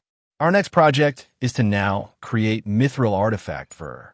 2 for each dragonborn and shadow orc. Michael said to the dwarves. I'll handle the dragonborns, you guys do the orcs. Thrain and the others hadn't met the orcs yet, so Michael summoned an orcanine and orcupine or from a shadow and had their measurements taken by the dwarves. While they were working on that, Michael continued working on the armor for the dragonborns. He had to take into account their personal preferences and their unique powers in creating these customized sets. ChatJK3 planned the best armor set for the dragonborns. Understood. Creating suitable weapons and armor. Complete. After about a few days of non-stop work, Michael was finally finished with different sets of mithril artifacts. The ancient dwarves couldn't stop praising Michael for his quickness, but in truth, most of the hard work was already done by ChatJK3. He just had to swing the hammer in the correct spot each time. Heck, he didn't even have to swing. Magic was all that was needed. After taking a break, he approached the dwarves and asked them about their other products. Can you make acid-proof leggings? He asked them. The ancient dwarves almost scoffed at the question. Of course, boss. All leggings should be acid-proof, or else they wouldn't even be armor in the first place. Of course, the standards of dwarves were extremely high compared to normal humans. Why do you need it, boss? Michael told them about his plans to sell armor to the adventurers. Thrain scratched his beard, contemplating. We can do it, boss, but it will take time away from making mithril artifacts. The boss fudge keeps on bugging us about their new ninja outfits. Michael nodded, understanding their concern. These ancient dwarves were way too overqualified for the job, especially for something just to be sold to adventurers. They wouldn't be able to buy even one pair of boots if Michael sold Thrain's handmade crafts. He had to go to the normal blacksmiths of the nation of Reborn. They were good, but not as good as the ancient dwarves whose blood could even be compared with lava. Boss, I hear you want us to make some leggings? A sadder blacksmith approached Michael. Yup. As a matter of fact, those look good, Michael said as he pointed at the armor sets just strewn around haphazardly in the smithy. Are you sure, boss? These are just the rejects from our students. It barely passes as armor. Michael couldn't help but chuckle. Even their reject armor was at least 2 times better than the best armor he saw from the adventurers. These would definitely be enough to satisfy their needs, without it being too pricey for them to not be able to afford. Send all of these armors to Neo Orcus. All of them, he said to the blacksmiths. It was then quickly arranged for these tons and tons of reject armor to be transported to the Queen's region through the railway. And since this was a request directly from Michael himself, the armors were quickly given VIP treatment and shipped off to the next train, leaving the nation of Reborn. Michael arrived back in Neo Orcus and immediately moved to the Golden Road project. He was gladdened by the progress he saw. The previous crevice-filled, cracked, and degraded stone road was no longer present. It was now replaced by a flat, concrete road leading directly to the horizon. Of course, the work had just barely started, but it was good that they had finally stepped off Neo Orcus and were heading to its next destination. How's the progress? He asked the Rebornian engineer. It's good, boss. I'm guessing that by tomorrow, we can reach the jungle area, just on the outskirts of the tomb. Meanwhile, the campaign for the discovered tomb has been getting more and more traction lately. As Sir John said, the rumor was quickly getting spread through the grapevine, even though the Order was keeping the information under tight wraps. As long as the adventurers smelled even a whiff of money, they would come swarming and even hungrier than a shark in blood-filled water. However, the progress in the tomb had come to a standstill. After a few more deaths by acid, the adventurers refused to enter without any proper defensive measures. Some returned to Angora City, hoping to be the first ones to purchase leggings from the best blacksmiths. Unfortunately for them, it seemed that the premier armory in the city owned by the Hammerstone Company coincidentally suffered a shortage of leggings to sell. It was also a coincidence that their fighting group was showing signs of preparation for the tomb. They were taking advantage of their monopoly in gear to become the first people to explore the tomb. Eventually, some ended up returning to the tomb with nothing but rusted boots and guts of steel. One such group, made of 4 slightly inexperienced adventurers, returned to the tomb with almost no hope left in their name. As no-names, they certainly didn't have any connections to established blacksmiths that would hook them up with acid-proof leggings like some high-class adventurers. After another scream echoed in the jungle that signaled another death in the tomb, the group decided to call it quits and return home. However, when they were about to leave for Angora City, one of them suddenly spotted something out of the corner of his eye. There was a slight glint in his vision. "What's that?" he said loudly to his group, which caught all of their attention. They all turned around and slowly walked over to this strange sight. And lo and behold, they saw something completely out of their expectations. There was actually a small house right here in the middle of the jungle. Huh? Was this always here? The structure was just large enough to be called a home, with a roof and 4 walls. It was bare bones, with no decoration or paint around it. And if it didn't have any sharp edges, they would have thought that it was just a large boulder. They didn't recognize the material. It looked like stone, but was way too smooth to be one. Maybe it's part of the tomb. No, it looks modern. And look at that, there's light inside.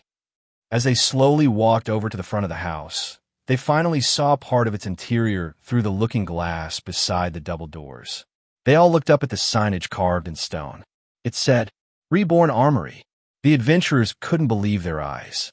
They would have never expected to see an armory in the middle of nowhere. They had half a mind to consider this as a trap, just like seeing a puddle of water in the desert. They thought that this armory was nothing but a mirage. After all, just when they were wondering where they could get armor from, this building suddenly popped up without any warning at all. Should we come in? What if it's a trap? But look, leggings, armors. They couldn't help but squeeze themselves through the window as they peeked at the goods inside. Ahem, welcome to our armory. A human woman suddenly opened the door from the inside and greeted the weary adventurers. She gestured for them to come inside with her warm expression and inviting smile.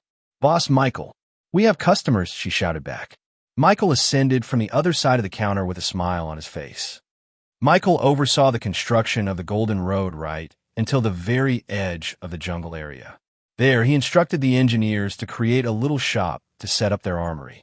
It was near enough to the tomb so that the adventurers could stumble upon it accidentally, while still being close enough to the Golden Road that they could easily replenish their products through automobile trucks.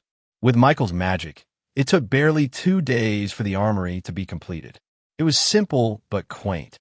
With the structure done, he just had to stock up the shipment of Rebornian reject armors inside. Of course, he made sure to add more than just armor. He stocked up on everything an adventurer would need in a campaign, such as rations, tents, torches, bedrolls, and other such equipment. It didn't even take long before their very first customers arrived. "Boss Michael, we have customers." She was a Neo-Orcus local who helped him take care of the armory while he was away. Once he heard her voice, he immediately transported himself to the armory to welcome the first customers. "Excuse me," a youthful adventurer said, "but is this really an armory?" "Of course. You can buy anything you need here," he said to them. The adventurers didn't speak anymore and simply just admired all the products hanging on the shelves. They couldn't help but show a face of shock as they saw their reflections from the smooth armor. "I don't even think those fighters from the Hammerstone group have this amazing armor," one of them said. "I can't believe the quality of the sword here. It looks the same as those dwarven equipment in the black markets." They were too amazed at the armor to even question the fact that an 11-year-old boy owned an armory in the middle of the jungle. "Oh my God, those are steel leggings." One of them finally chanced upon the armor that Michael set up. "Look at the craftsmanship on this. There's no seams. This is acid-proof. We have to get this. This could be our chance to finally break through to the tomb." A palpable excitement spread across the adventurers. They immediately brought out all the gold they had on them and pushed it on the desk. Even though they had to fork up their savings, it was worth it to get these leggings. "Thank you," Michael's attendant said. "Please come again." After the adventurers left, Michael smiled to himself. "Good. Now we just have to wait." A day later, 5 groups of adventurers came inside the Reborn Armory. Just like the previous group, they had also stumbled upon this by accident and were curious as to what it was. And when they saw the leggings on sale, they immediately bought them without any consideration. By the second day, there had been rumors that a few groups had been able to cross the acid part of the tombs safely. This became a sensation among the adventurer circles, especially since the people who had successfully journeyed through the acid were no-names. And when they asked around, more people found out about this supposed armory in the middle of the jungle. Of course, most people didn't believe it was true, but when they investigated it themselves, they quickly found out the truth. And so, the Reborn Armory slowly gained a reputation from the adventurers, with the Hammerstone Company preventing anyone from buying any legging armor. This was the only place they could obtain one for their campaign. By the 5th day, almost half of the people camping by the tomb were wearing armor with a distinct symbol of the Reborn Company stamped on its side. Michael and Fudge both kept on monitoring the situation in the tomb, secretly eavesdropping on the conversations happening all around. It was quite funny that not once did these cautious and experienced adventurers look up at the sky. If they did, then they would see orcs and shadows perched up on the branches, not making any attempt at hiding their humongous bodies. Where did you get that chest plate?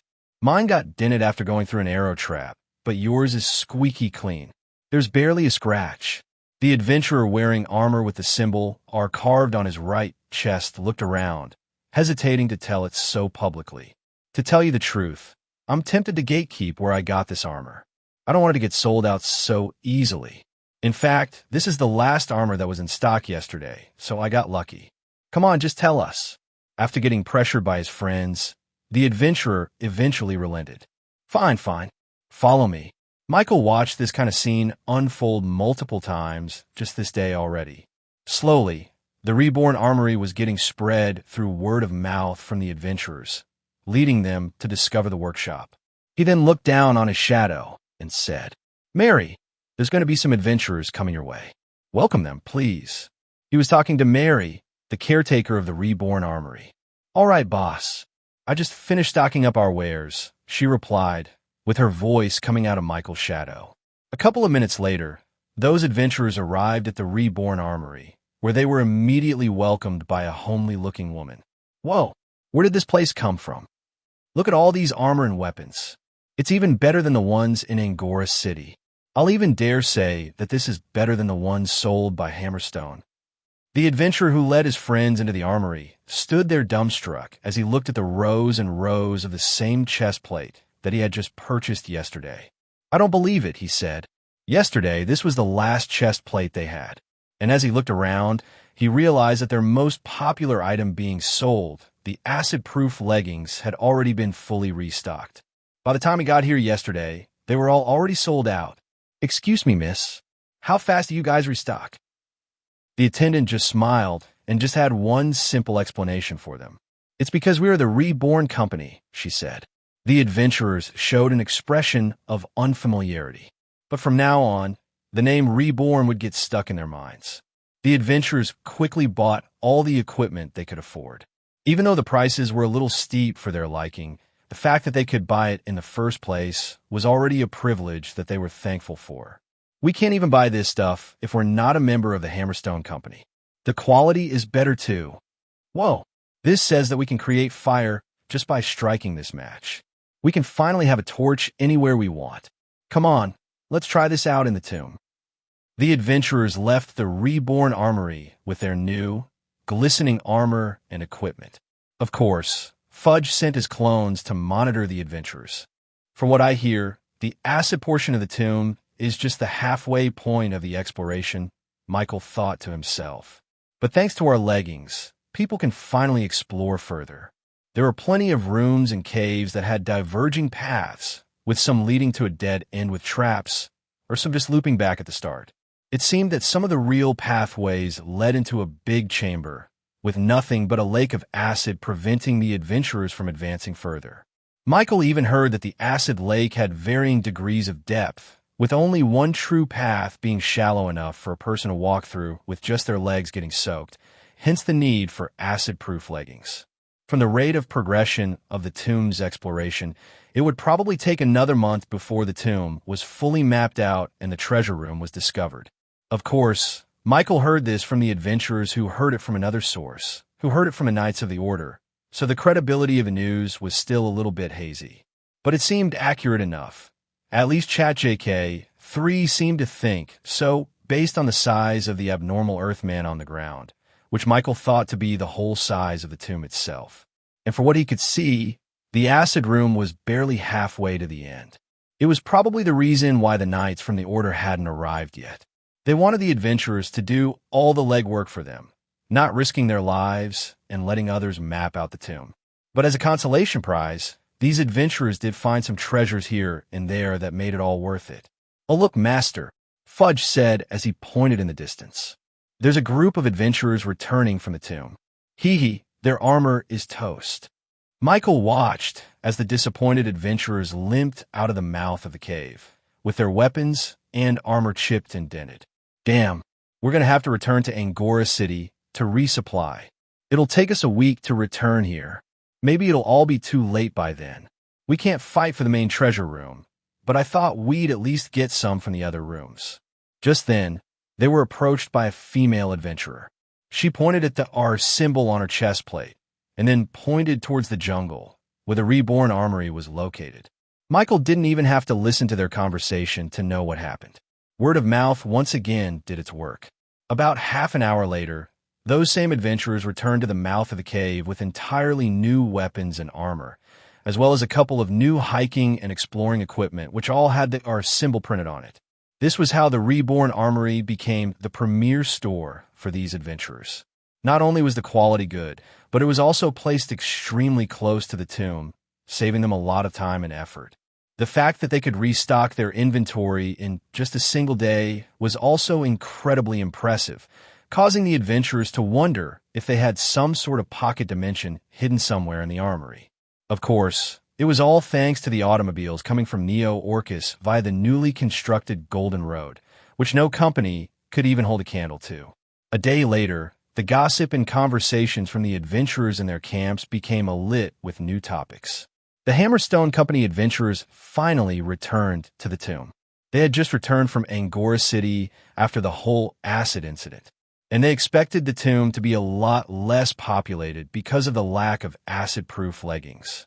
But they were quickly stunned by the fact that almost all the adventurers, whether they be no-names or not, were fully equipped with new armor and weapon sets. Not only that, but the tomb had been explored much further than the Acid Lake portion. They were actually behind in progression. "Master, you should have seen the look on their faces," Fudge said, telling the story to Michael about how the Hammerstone group was completely caught off guard by the current events. "Tell it to Master, Naruto, and Sasuke." The former Orcanine and Orcupine chieftain ascended from the shadows and showed themselves to Michael.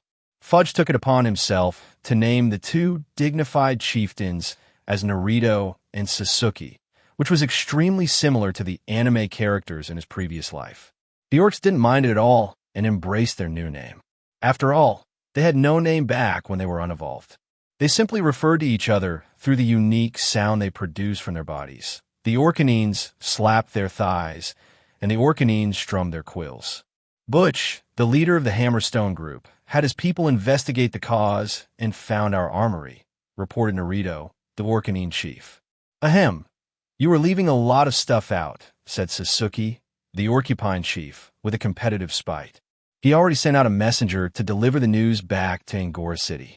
"I had my subordinates follow their shadows and find out more." "I wasn't done talking," Naruto grunted.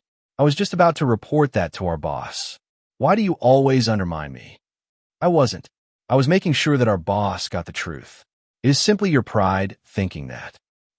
Michael had to appease the two from bickering any further. "So, what did the Hammerstone Company do?" They're planning on competing with us by allowing their customers to buy their acid-proof leggings again." "Huh. They try to keep it for themselves, but seeing as everyone is buying leggings from us, they quickly changed their tactics."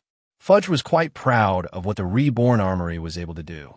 "According to our ninja orcs, they're also planning on establishing a temporary armory in the jungle. They're building it now as we speak," Naruto said. True enough, a couple of days later, Michael took a look for himself and saw a makeshift wooden cabin on the opposite side of the Reborn Armory. It had the insignia of the Hammerstone Company manned by their employees.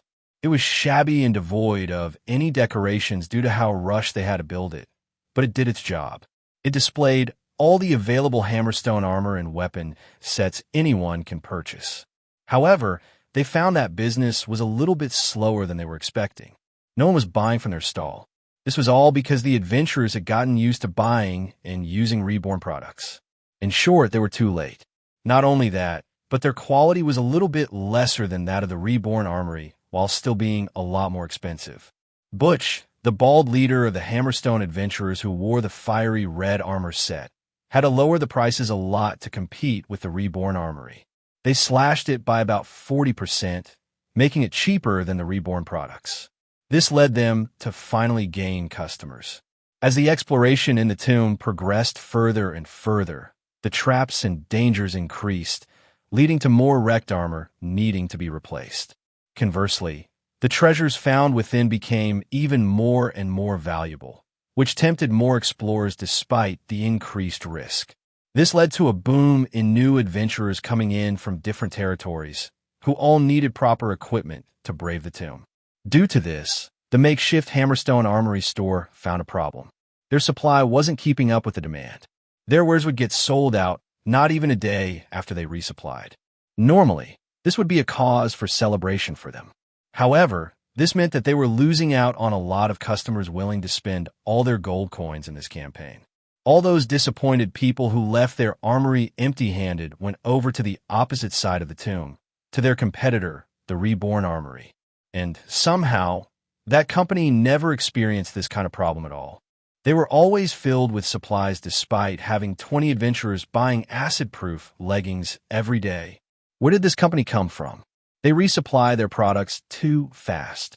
The Hammerstone adventurers looked over the map of the Queen's region and found no city anywhere near the tomb.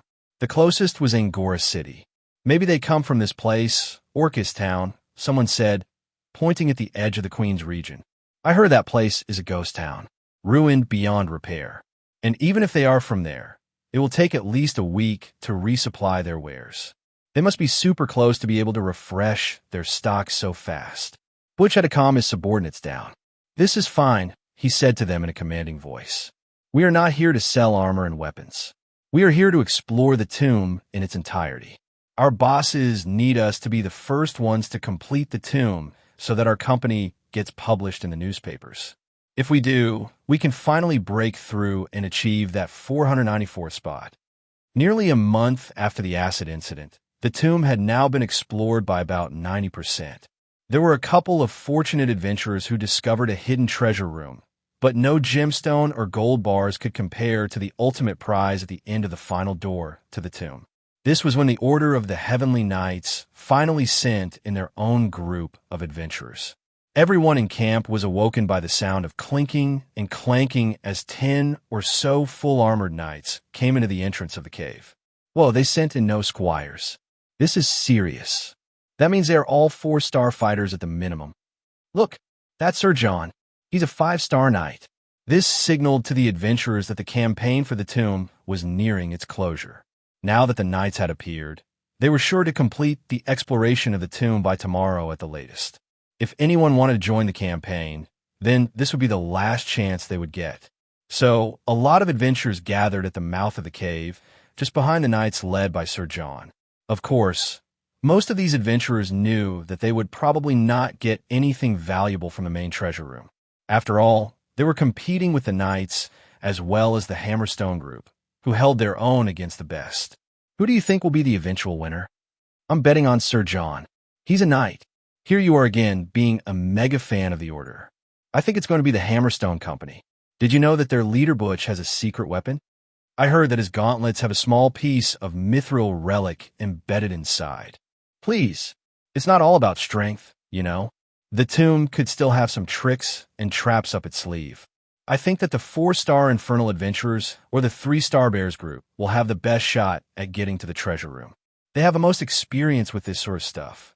While most of these adventurers were debating with each other, a completely unfamiliar group arrived from the back made up of one 11-year-old child and 4 dragon-like individuals.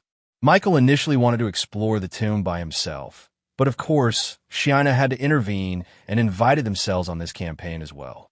Now, this whole exploration of the tomb became some sort of field trip for the siblings.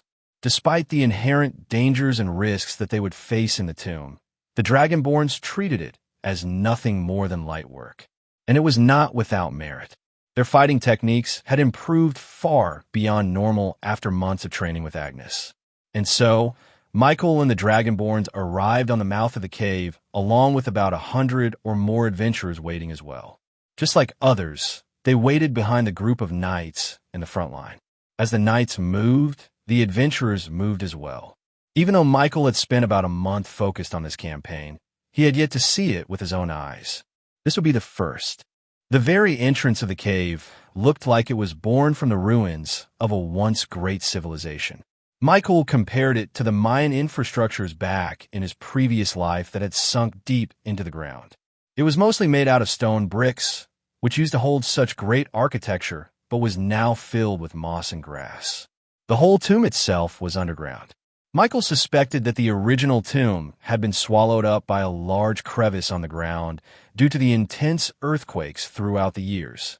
The fact that the broken structures littered on the ground were reminiscent of roofs gave more credence to that theory.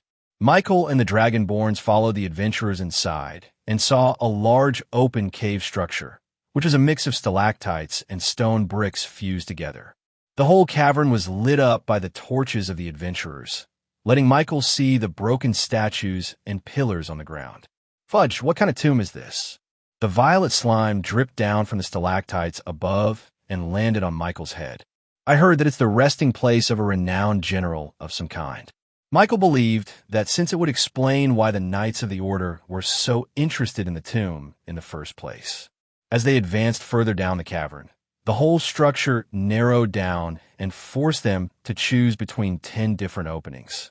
The right choice had already been marked by the previous adventurers, so everyone easily passed the first trap.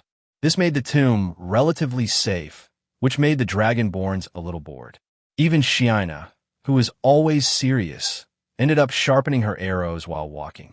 Jocko, the eldest of the bunch, couldn't help but yawn and drag his feet on the cracked stone brick flooring as he followed the adventurers. Amisu, on the other hand, let herself fall behind because she was incredibly shy from all the adventures in front of her. Meanwhile, Zion was the complete opposite. The energetic little Dragonborn couldn't help but catch up to some of the adventurers up in front of and chat with them. He began to bombard the adventurers with a lot of questions about their previous experiences and their hardships from before. And the tunnel they were going through wasn't that big, so his voice was booming and echoing through the whole pathway. It was only now that some of the adventurers noticed Michael's peculiar group. Michael could see that the adventurers were a little bit confused as they looked at their group. First of all, they had never seen a Dragonborn before. Secondly, they didn't expect to see a child accompanying them as well. It finally came to a point where one of them had to ask, "Excuse me, who are you?" Zion smiled and proudly announced, "I am Zion, and we are from the nation of Reborn." His answer was met with a lot of blank faces as they tried their hardest to recall their geography classes.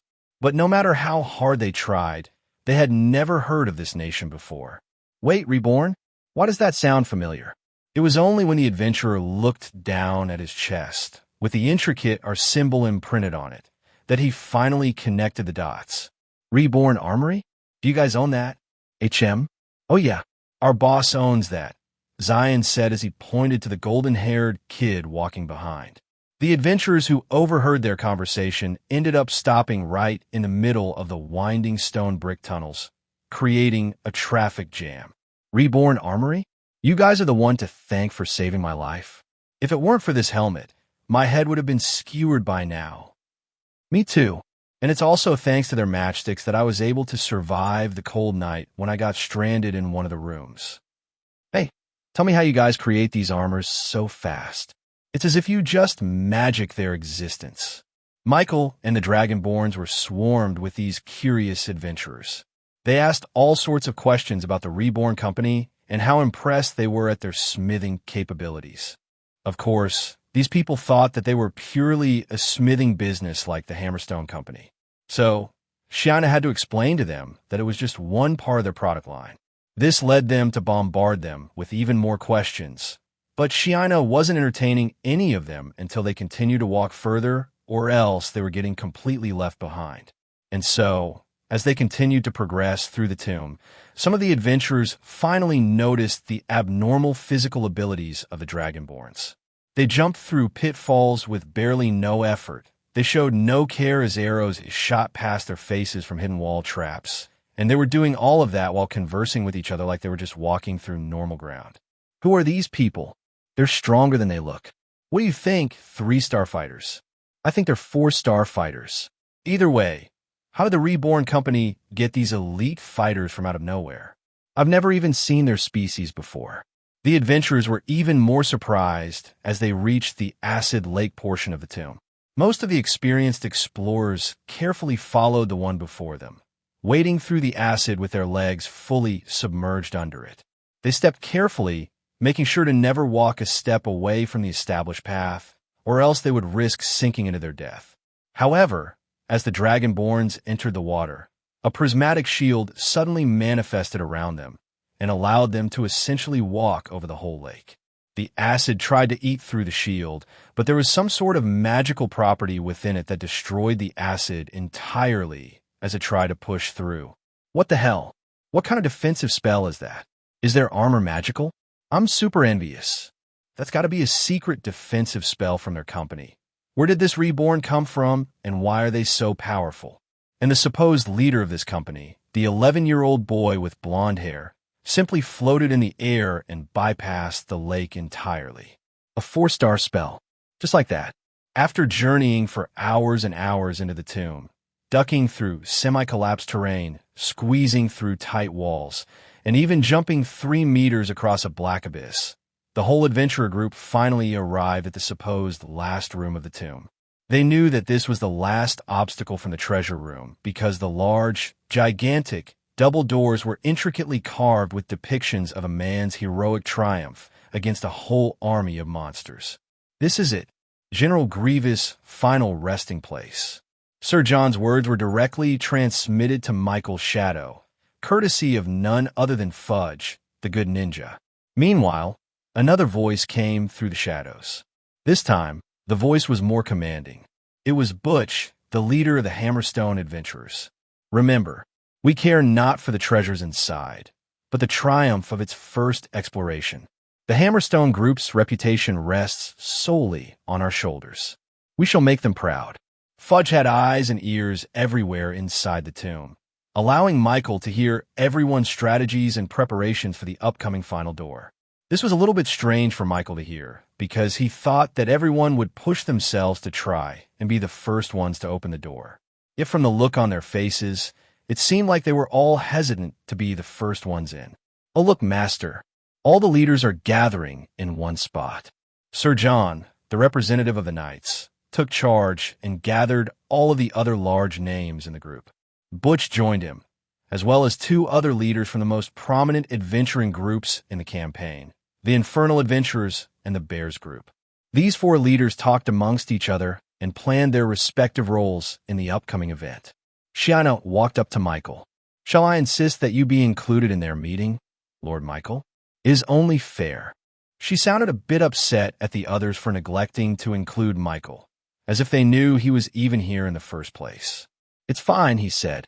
I don't want to interfere in their plans. After all, I've got plans of my own. Michael scanned the whole chamber, with his normal eyes seeing stone brick walls swallowed up by mud and soil.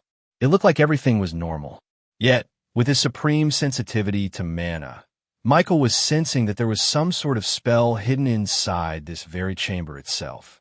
All he should be seeing was earth mana randomly present in the walls, but curiously, he saw unnatural crystallized formations that should not be naturally made. Someone manipulated the walls of the chamber to make it look like a normal room.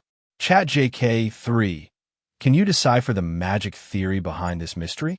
Michael even went to the wall and physically touched the recessed stone brick wall, feeling the wetness of the moss growing on its cracks. It certainly did feel real, yet Michael knew it was all an illusion. The result of the abnormality in mana is due to the effects of a high-star magic spell casted 1,000 years ago.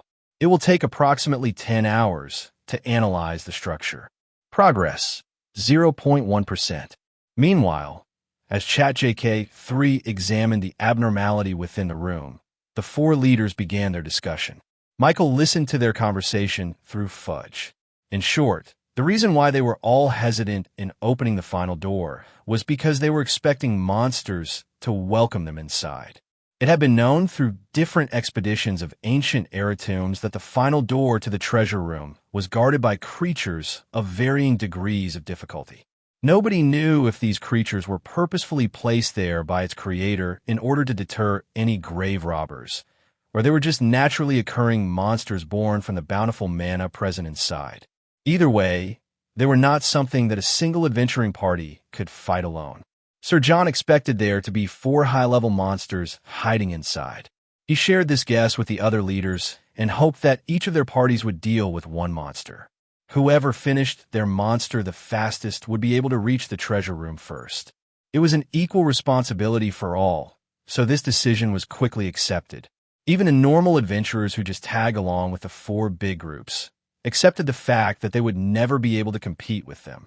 They would have to be satisfied with fighting off the small fry monsters and harvesting their materials. After about an hour of preparation, Sir John finally pushed the double doors. It only took a slight bit of force before the whole thing swung wide open, revealing the hidden creatures lurking on the inside. Red eyes flashed in the darkness of the room as large jaguar-like monsters pounced towards the adventurers, snarling their sharp black teeth to the rude humans who awakened their sleep. These monsters were large, about the size of an adult elephant, with tusks not that much smaller than that of a woolly mammoth. Their bodies radiated necrotic energy, as their whole bodies looked to be on the brink of decay. Their gray and black bodies blended well with the dim lighting of the tomb, almost making them disappear into the darkness, if not for their shining red eyes always staring at the small humans. The knights and the adventurers readied their weapons and cast their defensive spells. Everyone had put on a serious face, except for a few dragonborn on the back who shouted WOLO in excitement. As they planned from the start, Sir John and his medley of knights took on one of the large undead jaguars. He did not hold back as he used a 5-star physical art spell called Mountain Crushing Axe, cleaving a large part of the monster's shoulder.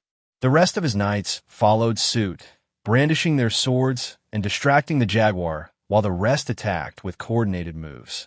Their well-practiced teamwork allowed them to systematically dismantle the giant undead jaguar. Whoa! As expected of Sir John, that's the reason why he's one of the best. Damn, I wish I was a knight. Their spells are so cool. I want to know the way of the axe too. But look, they're not the only ones showing off. On the other side, Butch and the rest of his Hammerstone comrades fought their monster using their advantage in equipment. They may not be as coordinated as the knights, but they could take a hell of a lot more beating, especially with the fiery armory sets they were all wearing. Butch, in particular, bullied the monster through an unrelenting barrage of punches. With every connected hit, his gauntlets glowed with a red aura, making the giant undead jaguar flinch in pain. I told you his gauntlets were special. It has a mithril relic embedded in it, I promise you. Damn, I'm envious of them too. I guess that's one of the perks of being a sub-company of the Hephaestus group. The other 2 adventuring groups held their own against their undead jaguars, but they were clearly a step below the knights and the Hammerstones. But as they were all distracted, a pair of red lights suddenly emerged from the dark room past the double doors. Another creature came out of the shadows, and this one was bigger and worse than the rest of the monsters. An apex jaguar sauntered out of the shadows, with its eyes showing clarity unlike that of the other mindless beasts. It scanned the humans, calculating its next victim carefully. Panic and dread immediately set in the chamber. This new monster was probably at the peak of 6-star difficulty, just a half step below the 7-star realm. The 4 strongest adventure groups were already preoccupied with their own undead jaguars. Sir John was distracted for a second, allowing one of the jaguars to cleave a large gash on his chest with its claws. But thanks to his armor, it was barely nothing more than a flesh wound. It took the combined power and cooperation of the knights to keep the jaguar occupied. They didn't have the luxury to help anyone else but themselves. Even Butch and his Hammerstone group fighters felt the pressure increase in the chamber. Although they had superior numbers, they didn't have coordination like the knights. He could feel some of his teammates losing focus and letting their fear take over their bodies. The two other adventurer groups dealing with the jaguar had no leeway for help either. This meant that the apex jaguar was free to do as it pleased with no one to keep it in check. Even though there were about 100 other adventurers present in the room, their combined strength could not fight against a monster of this caliber. It would have been possible if they had practiced for this, but their lack of coordination would prevent them from defending just one lunge from the apex jaguar. It would slowly whittle their numbers down, eventually killing them all. Some of the adventurers already had their bodies half turned towards the exit, with their minds just one push away from fleeing for their own safety. They would be safer with larger numbers, which was the cardinal rule as adventurers, but their fear of the jaguar blinded them from recognizing this fact. "Oh, can I play with this cat?" A relaxed voice echoed in the chamber, even catching the attention of the apex jaguar. It was Zion, who began punching the air in excitement. He looked at the apex jaguar not as a monster, but as a punching bag ready to take his strongest attacks. "Zion, don't be rude. We don't know what Lord Michael wants to do," Shiana said, walking over to her younger brother and smacking his head. "Just make sure to finish it off. I don't want to clean up after you," Jaka said, with his hands on his head casually. Everyone is looking at us," Amissa said, hiding behind her big brother Jaku. While everyone was frightened to their wits, these newcomers were walking and talking casually as if they were not dealing with a 6-star difficulty monster. "Who are they?" "Oh, that's the guys from the Reborn company." Butch and the Hammerstone adventurers had to turn their heads, finally putting a face at the company that had been putting theirs into the dirt. They eyed the Dragonborns, gauging their strength as a comparison. One of them held up a monocle to his eye and gazed at the Dragonborns. In his vision, he saw 3 floating lights hovering in each of their stomachs, signaling that they were in the 3-star realm. He whispered his findings to Butch, who eyed the Dragonborns with even more confusion. Their attitude and casualness of the whole situation made it seem like they were a lot stronger than that. "They're only 3 stars. I'm afraid they won't be able to deal with the apex jaguar by themselves. Should we help them?" "How? We can barely deal with the jaguar in front of us." Butch raised his gauntlets and used a 5-star spell called Erupting Lava Fist, as the jaguar showed a vulnerability after failing to claw their shielded tank. A fiery red aura engulfed his arm, empowering it enough to allow him to punch the jaguar into the stone brick walls, stunning it for a moment. Meanwhile, the apex jaguar finally made its move. Its body turned into a mist before reappearing right in the middle of a group of adventurers. Its claws ripped the ground and created a shockwave that sent a couple of adventurers flying into the air. As they came falling back down, they thought they were done for. But before their bodies slammed on the ground, their shadows grabbed a hold and softened the impact. Zion looked back at Shiana with impatience. Look! Shiana turned to Michael, who was busy deciphering the mana in the walls. "Lord Michael, may we have permission to use our powers?" she asked him. "Go," he said to them, and with his explicit consent, Zion finally rushed towards the apex jaguar, introducing himself with a punch right through its temple. The jaguar saw nothing but a blur as Zion jumped. It could do nothing as it felt a skull-crushing force on its head. The apex jaguar snarled, opening its jaws and chomped towards Zion as he fell to the ground. The youngest Dragonborn smiled and punched its tusk, producing a shockwave that pushed both of them away from each other. Everyone who watched this scene unfold couldn't believe their eyes. This Dragonborn was fighting toe-to-toe with the apex jaguar, exchanging blows while barely incurring a scratch. The apex jaguar's eyes glinted in surprise. It didn't think that such a small creature could keep up with its attacks so easily. As it looked at the taunting punches of Zion, the apex jaguar's posture changed into one of seriousness. It bent its body low, with the ground cracking under its feet. "Oh, getting serious, are we?" Zion teased. Necrotic energy gathered on the apex jaguar's feet, imbuing it with the strength of a 6-star magic power. It intended to skewer the annoying little fly in front of her. But before it could lunge at Zion, a single arrow flew through the air and struck its shoulder, interrupting its spell. The bluish-green energy in its paws flickered before disappearing. It snarled at Shiina, who calmly took out another arrow from her quiver and kept it aimed at the jaguar. The 6-star monster, angry at these new pests, ripped out the arrow from its body before using its claws to lunge at Shiina. Ting! Before its sharp talons could rip through the female dragonborn, the jaguar's paws were stopped in the middle of the air. It was only when it looked down did it finally notice Jakku, who had his blades drawn and clashed with its claws. The jaguar didn't even see him arrive. It retracted its claws and turned around, now using its tail to sweep the dragonborns away into the wall. But unfortunately for the jaguar, Amisu was already there with her spear, thrusting its tip towards the tail and deflecting it away from them. The apex jaguar had to retreat for a second as it assessed its situation. Its eyes showed confusion, as it never once thought that there was anyone in the chamber who could contend with its claws. Yet, it was proven wrong. These dragonborns showed their prowess. The adventurers couldn't help but stare at the backs of the dragonborns with amazement. And there was only one thought in their mind. Where did these reborn people come from?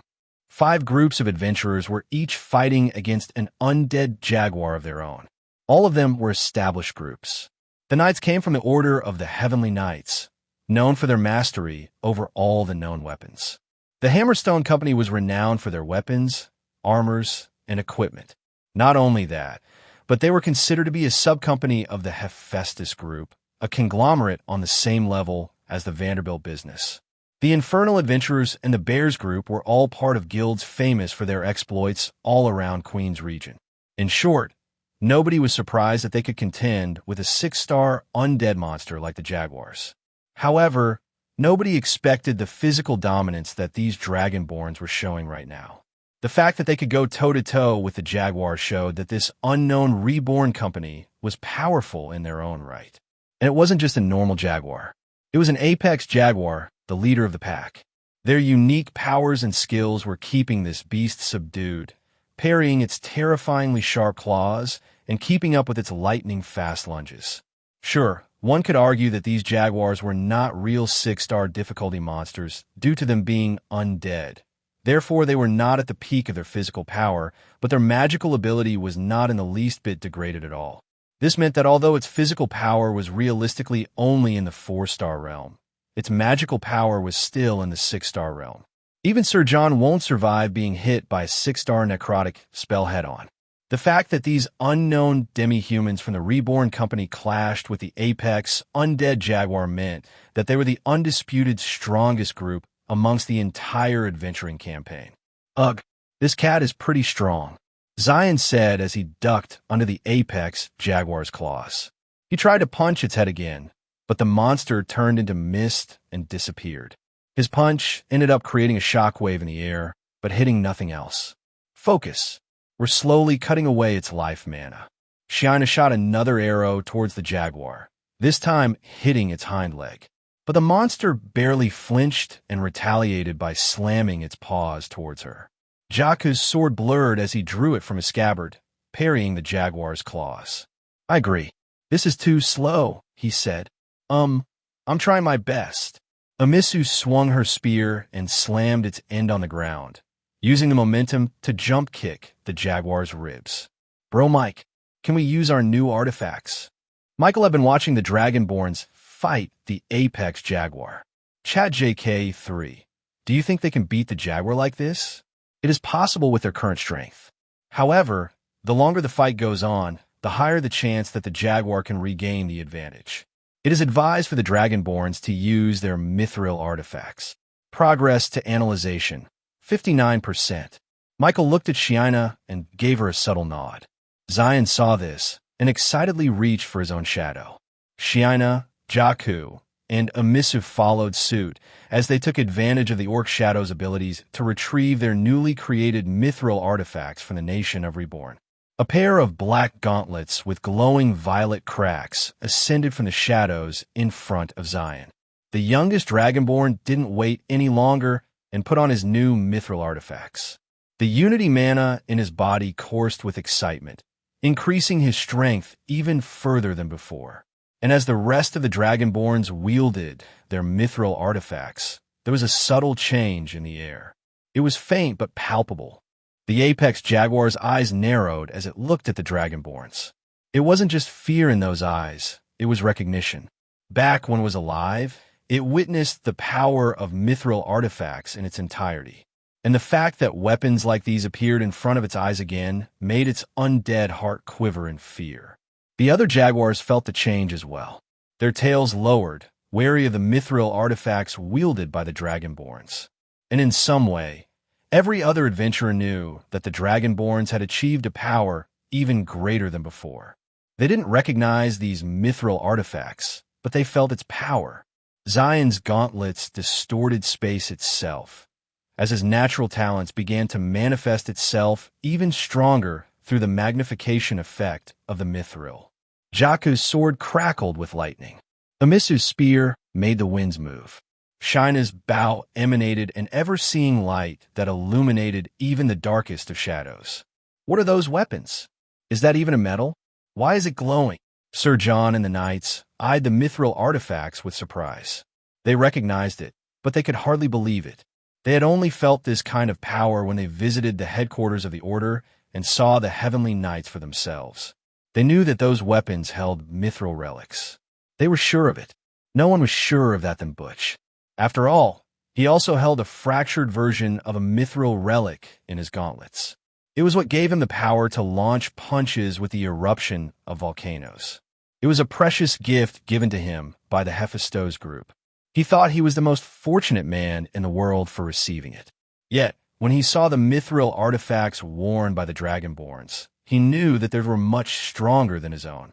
Of course, all of them thought that those weapons held pieces of mithril relics. They didn't know that everything was made out of mithril artifacts. And with the power of the mithril artifacts, Zion and his siblings began unleashing the power of their skills to the Apex Jaguar. Zion punched the air, breaking the very space itself, letting the power of his fist reach the monster's face even though they were tens of meters away from each other.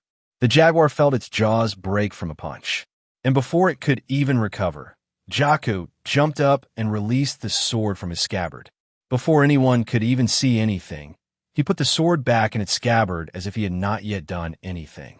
And as he landed on the ground, hundreds of large gashes and cuts appeared around the Jaguar's body. Growl, it screamed. It used its tail to reposition itself in the air, with its legs scratching the ground. Its jaws hung loosely in its head. Just then, Shiina released her arrow. The Apex Jaguar jumped out of the way, using all of its speed and strength to evade. It was no longer underestimating these Dragonborns. But it still did. The arrow struck its neck cleanly. The arrow seemed to have predicted where the Jaguar was going to go and struck it in its perfect spot. And before it could even patch itself up, Amisu finally finished her preparations. She had been swinging her spear this entire time, gathering momentum in her body. And each time she used her spear, wind energy began to pick up around its handle, empowering her strength even more. And as the Jaguar felt incapacitated due to the arrow stuck in its neck, Amisu finally released the power in her spear. With a single thrust, an invisible cone of destruction appeared and struck the Apex Jaguar straight in its body, propelling it to the stone brick walls. As the Apex Jaguar crashed onto the stone brick walls, Michael felt the crystallized earth mana in the area destabilize for a second. This is a chance. Chat JK 3. The defensive measures set by the person who created this tomb was disabled for a split second. The chamber shimmered imperceptibly for normal people who didn't have an insane mana sensitivity. But for Michael, it was enough for him to peek through the curtain and partially see the mechanism hidden inside. This was definitely enough time for his personal AI assistant to rush its analysis. Understood. Analyzing the mana composition of the tomb. Progress, 60%. Progress, 74%. Progress, 89%. Progress, 99%. Information washed over Michael, detailing the very structure of the tomb itself. He saw purpose in the crystallized earth mana around the walls. It acted not just as a containment facility for the tomb, but also some sort of battery for the undead monsters living inside. Beyond the wall of earth mana, Michael saw complicated dark mana pillars pointed directly downwards, slowly spilling out the sustenance needed by the undead creatures. This gave him insight into the inner workings on what made undead creatures possible. He made a mental note to himself, memorizing the very structure of dark mana in the Jaguars for the possibility of one day creating one for himself. Of course, that wasn't his goal at this moment. The very reason why he wanted to analyze the crystalline earth mana walls was because he knew that there was a hidden room within it that could lead him into the secrets of the tomb itself. After all, the double doors that everyone thought led to the treasure room was nothing more than an empty space used by the undead Jaguars to hibernate. Michael looked beyond the shadows and saw nothing but layers of the earth's crust, meaning that there was no treasure room beyond it. This must mean that the treasure room was hidden somewhere else, and he had a feeling that the strange mana around in this chamber could lead him to find this very room for himself. As Michael finished the analysis of the mysteries of the tomb, the apex jaguar was finally in its last legs. Its eyes were still aching for a fight, but its body failed to keep up. The Dragonborns had successfully subdued the undead monster. Its jaws finally dropped to the ground, courtesy of Zion's space-breaking punch. It could not even stand up as Shina's arrow hit its spine, crippling its very torso. It was only possible due to the sliver of light mana embedded in the arrow, disabling the dark mana that allowed it to move. Its body was cut and destroyed due to Jakku and Amisu's constant blows, battering it into the walls. The apex jaguar looked at the Dragonborns for one last time, raising its head in defiance. Then, it started to glow with a bluish-green light, necrotic energy filling the chamber in a mere second. The four other jaguars, injured and battered from the adventurers, stopped in the middle of the fight and stared at the glowing apex jaguar. Their red eyes slowly lost its light, before the very dark mana composing their body started to dissipate and merge with their leader. It only took a few seconds before their body was devoid of dark mana, turning their undead bodies into mere ashes and bone that scattered in the wind. The adventurers, still reeling from the Dragonborn's amazing show of prowess, were caught off guard and just stared at the intensely glowing apex jaguar. What is that? What's happening? The only person who knew this answer was Sir John, from the Order of the Heavenly Knights. His face was one of worry and panic, with his eyes showing that he recognized this increasing intensity of the bluish-green light. "Retreat!" he screamed at the top of his lungs. "It's a bomb!" The adventurers broke out in a panic, desperate to leave this chamber. The Dragonborns were the only ones who didn't worry. Their shadows morphed and formed into an orc, who offered to transport them back in the Neo-Orcus for safety. However, they refused, seeing as Michael was still busy inside. Sir John and his knights ran towards Michael, recognizing him from before. "Young man, we have to run now," he said. But Michael shook his head. "It's fine. I have it under control." Before the knight could even question Michael, the 11-year-old boy manipulated the air mana in his feet to lift him towards the glowing apex jaguar. He looked at its body and visually dissected its necrotic energy. He saw 2 elemental mana making up the monster's body, dark and poison. So, that's how you make necrotic energy, Michael thought to himself, taking notes even at this unfortunate timing. He then wondered why it was threatening to explode now when it showed no sign of it before. As he looked further beyond the apex jaguar's body, he saw another weird combination of mana slowly seeping into the undead monster. There was also light and lightning mana. Light mana canceled out dark mana. Lightning mana canceled out poison mana. So, in theory, It should have simply disintegrated the very necrotic energy powering the apex jaguar and turned it into nothing but dust and bones like its other comrades.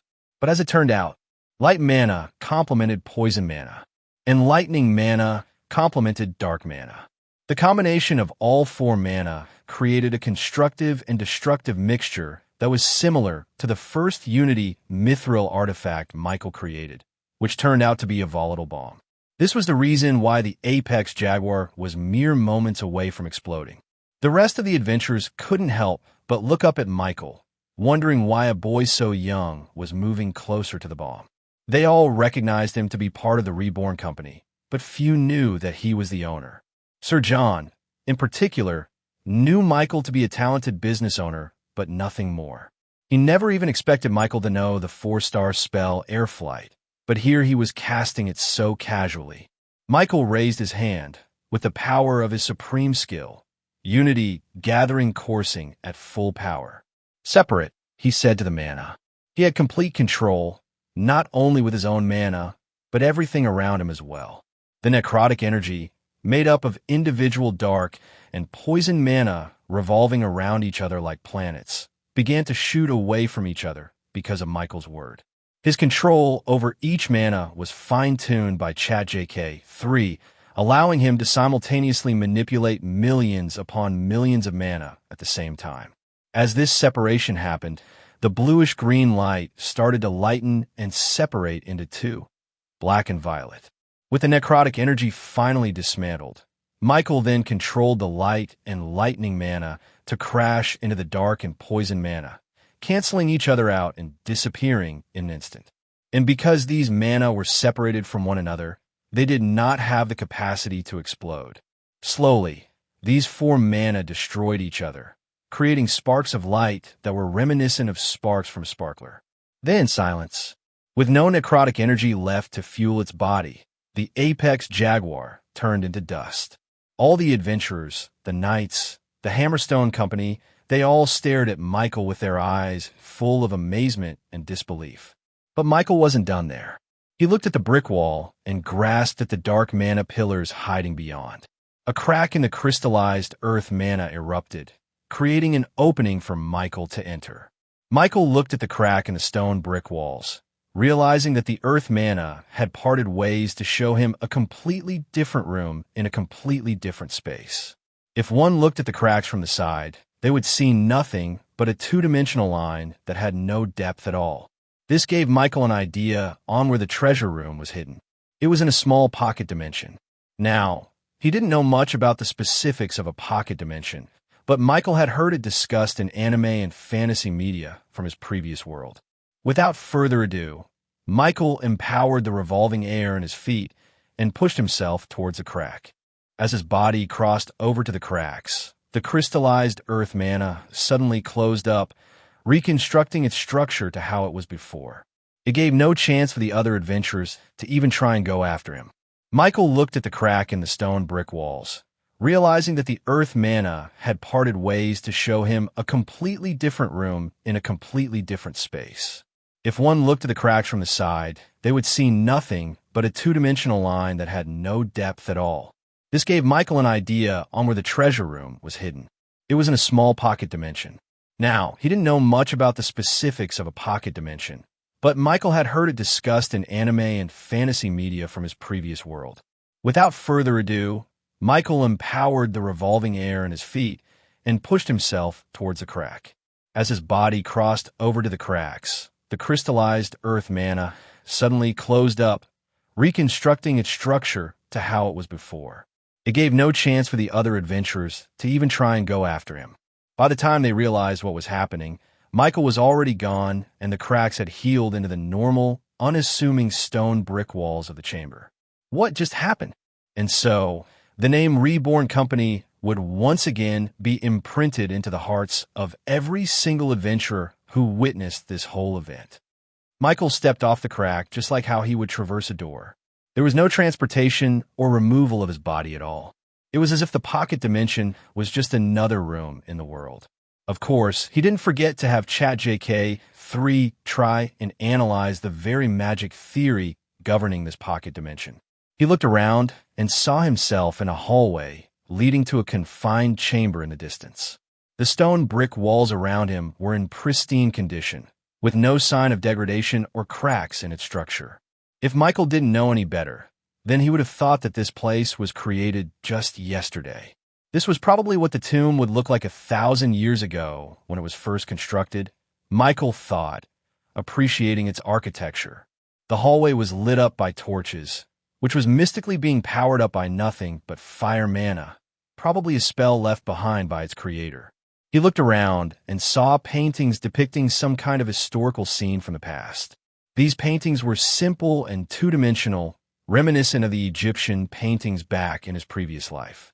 From the very start of the hallway, he saw a scene depicting a normal man in a ship, looking over towards a large landmass in the distance.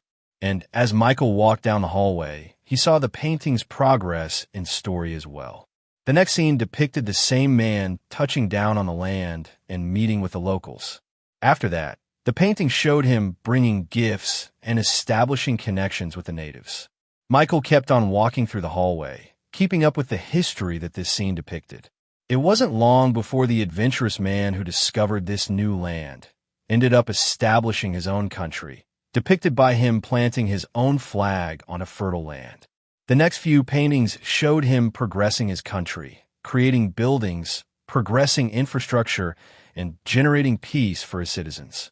The paintings after this now showed the man leading an army to siege a walled territory.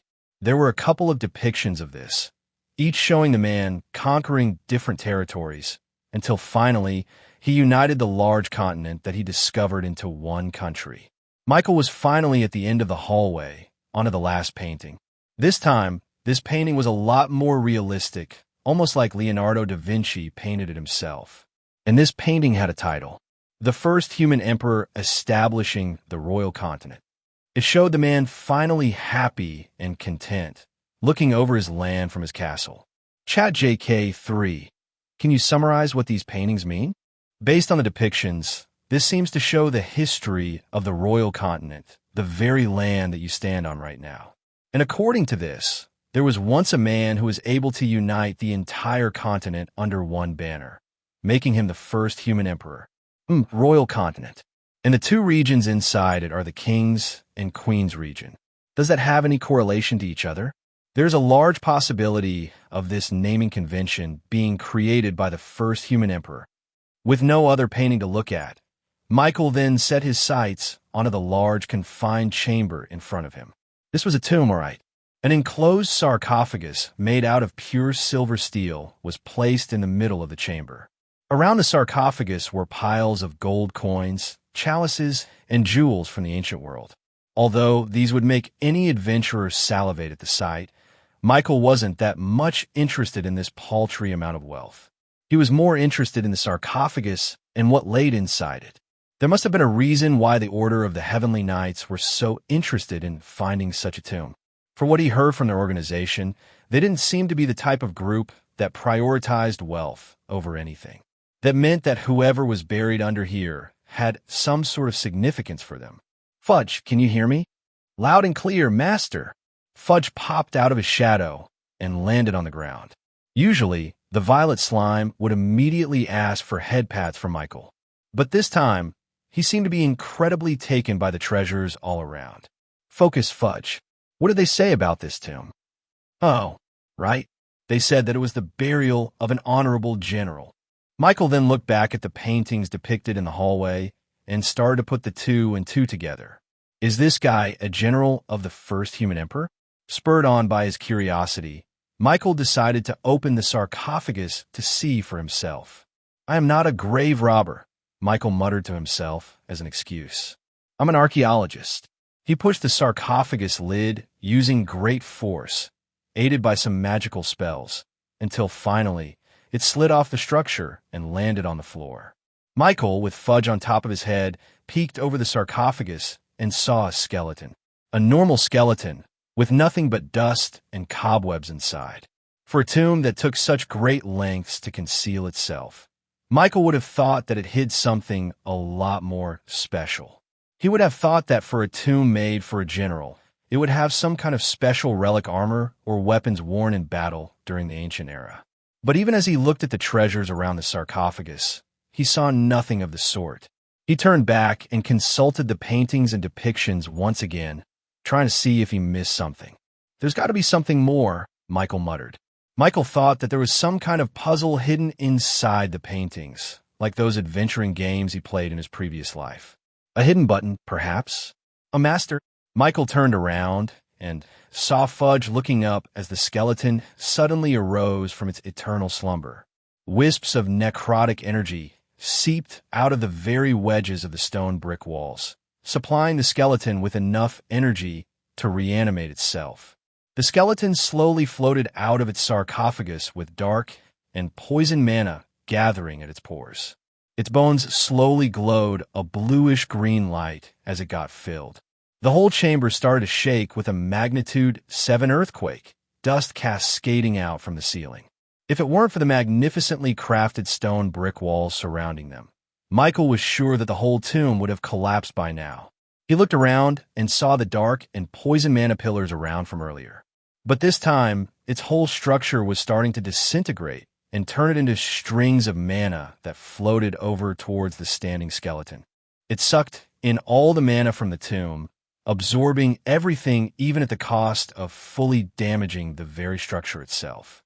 Michael could feel the power of the mana forming in the skeleton start to intensify even further and further as it continued to absorb everything. At first, its power solidified into a single point, signalizing its return as a one-star realm fighter. But it didn't end there. The revolving necrotic energy in the air started to crash into each other, creating clumps that eventually formed into another giant ball of mana. Slowly, these lights popped up one by one. It only took a few seconds before the skeleton went from a 1-star undead creature into a 9-star undead monster. Facing such a legendary creature made Michael sweat for the first time. He was so enthralled with seeing the formation of an undead creature that he completely neglected its inherent risk and danger. Now, a 9-star skeleton with balls of bluish-green eyes of light were staring down at him from its sarcophagus. It raised its hand, gripping the air as if it still wielded a sword. Then, it brought its hand down towards Michael with no added force, letting gravity do all the work. Hair stood on Michael's neck as he instinctively felt the danger coming towards him. He ducked down just in time as an invisible, slashing force suddenly cleaved the entire hallway in half, turning its pristine stone brick walls into a lopsided structure. Seeing its attack had missed, the skeleton raised its sword again and swung from the other direction, intending to separate Michael into a top and bottom half. A mound of earthen rocks sprung up from Michael's feet, raising him up above the invisible slashing line just before it wreaked havoc onto the hallway again. Michael knew he had to do something. He raised his hand and multicast 4-star spells, Blazing Sphere of Sun, and Piercing Tornado directly towards the skeleton, not caring even if the treasures beside the sarcophagus were disintegrated into pieces. A big ball of fire manifested in front of him, about as big as the hallway itself. He launched this mini-sun into the skeleton, turning everything asunder in mere seconds as it exploded upon impact. It wasn't long before the gold coins and chalices started to meld into a liquid from the pure heat given off by the sphere's explosion. And if that wasn't enough, a tornado formed inside the skeleton sarcophagus, feeding the fire and increasing the temperature even further. But still, the skeleton stood unmoving above its casket, with its bluish-green motes of eyes staring lifelessly towards Michael. Its dark and poison mana were too plentiful to be destroyed by Michael's 4-star spells. Seeing that it wasn't enough, he cast Freezing Tundra as cold air breezed towards the chamber, freezing the flames and turning the liquid gold into solid form. Frost started to build on the skeleton's body, permeating to its pores. That wasn't the end, though. He cast Great Wall of Earth, intending to bury the great general for another time in its life. Pure earth and stone in the form of jagged spikes erupted from the floor and pierced towards the skeleton. As more and more of it grew from the ground, The entire tomb itself began to be encased in stone. And for a second, silence reigned in the hallway. "Whoa, Master, that was close." Fudge had already turned back into a shadow form and hid under Michael's feet from the moment the skeleton started to move. "Scary bones," he said. "Can we go back home now?" Michael also wasn't a fan of being slashed in half by an invisible sword. However, he did notice something weird from the skeleton. Even though it had the magical power of a 9-star mage in its body, it barely used anything while wielding its sword. Now, Michael was glad that there wasn't any relic weapons left behind in this tomb. Just then, a prismatic shield showed up around Michael's body. A few milliseconds later, the buried earthen tomb exploded out into a million pieces, sending sharp cubed rocks flying towards the hallway, with each one as smooth as glass. It caused further damage in the tomb, but were immediately disintegrated upon hitting Michael's prismatic shield. This guy must have been a tremendous swordsman in the past, Michael guessed. Even without a sword in its hand, it could create devastating attacks through nothing but its stances alone. Michael guessed that it had some sort of sword intent like the ones in anime and fantasy books. Its mastery over the sword was so high that it could use just its bony fingers to act as its weapon. That was the only explanation he could make for its weird attacks.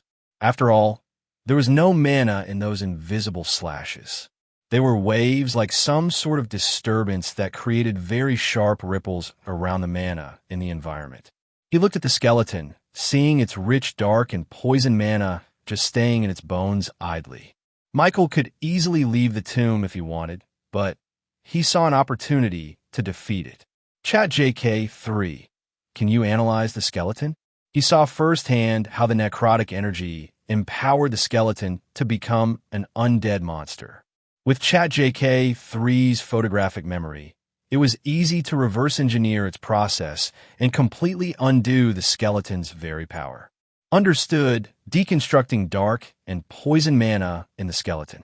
Michael raised his hand and ripped away the skeleton's command over its own mana. The strings of necrotic energy revolving around the skeleton started to shake and shimmer as Michael took control. The skeleton's individual bones started to click and clack as Michael ripped away its mana. Then, a flood of information washed over his head, showing him the proper way to fully deconstruct the skeleton from its undeath. Michael took advantage of the fact that the 9-star general skeleton had no recollection of what it was or what it could do. Only its muscle memory was retained. Ironically, he peered through the invisible realm of mana and saw individual fuzzy balls of black and yellow mana, dark and poison, which comprised the necrotic energy of the skeleton. He began to separate the two mana, ripping each other away from their orbiting bond. One of the light points inside the skeleton's ribcage died down and dissipated into pure dark and poison mana. It was now only an 8-star undead. Michael continued to wrestle away control of the skeleton's power, dissipating its points of power until it was just a mere 1-star undead skeleton. No longer was its presence as large as a mountain, turning it into just a small whimper of a mound.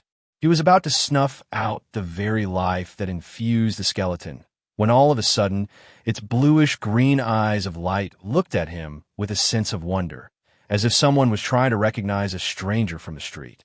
The skeleton then looked at its arms, confusion evident in its face as it saw nothing but bones making up its body. Michael, amazed at what he was seeing, stopped his deconstruction of the skeleton. Somehow, the skeleton became more conscious as it grew weaker. An idea flashed in Michael's head. It was a little bit crazy, he would admit, but he couldn't help but think of the possibilities it entailed. Looking at the skeleton's sentient eyes made it seem as if he was looking at a real human. At least, the semblance of one. This skeleton was once a normal living being with its own wants and desires. Not only that, but it was able to fulfill its dreams by becoming a proud general for the first human emperor. The fact that its mere skeleton, armed with nothing but muscle memory, could cut through tons of solid stone brick walls like pudding was an indication of its once tremendous strength. Michael could only wonder how strong he was when he was alive. And now, he was seeing a semblance of it with the skeleton. Michael could see it in its bluish-green eyes of lights. Chat JK3, let me take over for a second. His personal AI assistant didn't respond to his words, but let him have the full burden of control over the dark and poison mana emanating from the skeleton's body. Michael felt the entirety of the mana in the air, all millions of it. He felt connected to each one, feeling as if he had become a gaseous being enveloping all the fuzzy balls of mana, floating everywhere. He was supposed to crash the dark mana into his own light mana, and his lightning mana to the poison mana, completely destroying the structure of power that made the skeleton's revival possible. He was supposed to kill the undead. But Michael had a thought. What if he didn't? What if he powered it up instead of taking it down? Now, Michael knew that the full power of the 9-star skeleton was nothing more than a mindless beast that swung its invisible sword at anyone it could encounter. But what if it didn't? What if it had the sentience it had when it was alive? This possibility only came to light when Michael saw when he was about to end the skeleton's undeath. When it was only a 1-star undead, the powerful yet corrupting power of the necrotic energy had dissipated enough for it to regain its sentience, just for a little bit. This gave Michael a theory. Dark and poison mana, although powerful enough to raise the dead and animate it, turned those infected by it into a creature of pure destruction and chaos. After all, those 2 mana were the blackest of all elements, embodying death and degradation. And what was the difference between a living being and a dead one? From what he could see, it was only the mana present in their bodies that changed. A living being, as it dies, replaces the light mana in its body with dark mana. But somehow, dark and poison mana can make something alive without the use of light mana. But what if he added light mana into necrotic energy? What if he added light mana into the mixture of dark and poison mana? Michael raised his hand and drew from his own cores a single mote of light mana. This fuzzy ball of light slowly made its way toward the skeleton, towards a single strand of bluish-green light that revolved around the skeleton's skull. With Michael's supreme skill, he was able to see the true reality of mana. He commanded the light mana to enter into the dual orbit of the dark and poison mana. He pushed it further, allowing it to orbit into the necrotic energy. And as it entered into the rotation, the dark mana suddenly shot away from its original course and gravitated towards the light mana, with the two attracting each other like magnets.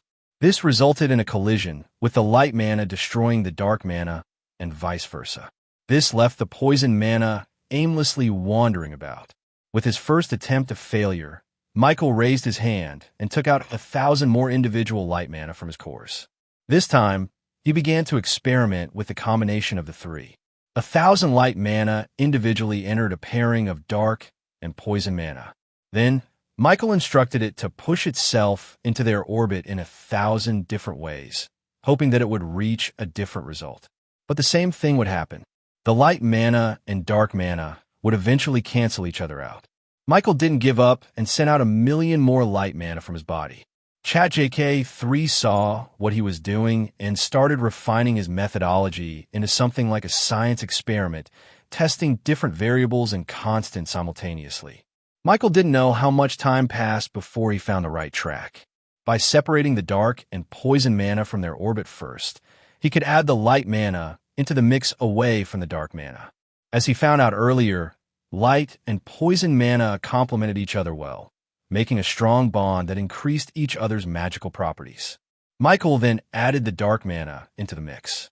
This time, the bond between the light and poison mana was enough of a deterrent to prevent the dark mana crashing into the light mana to cancel each other out. He had successfully added light mana into necrotic energy. But a new problem arose. The light mana became too overbearing and started to purify the very structure of the skeleton. Michael could see it starting to eat away at the bones, turning them into white ashes. Necrotic energy still needed a large mix of dark energy. The only solution Michael thought of was to add the lightning mana into the dark mana. After all, the 2 mana had a complementary bond, just like light and poison. Michael was sure that this could resolve the purification issue with the skeleton.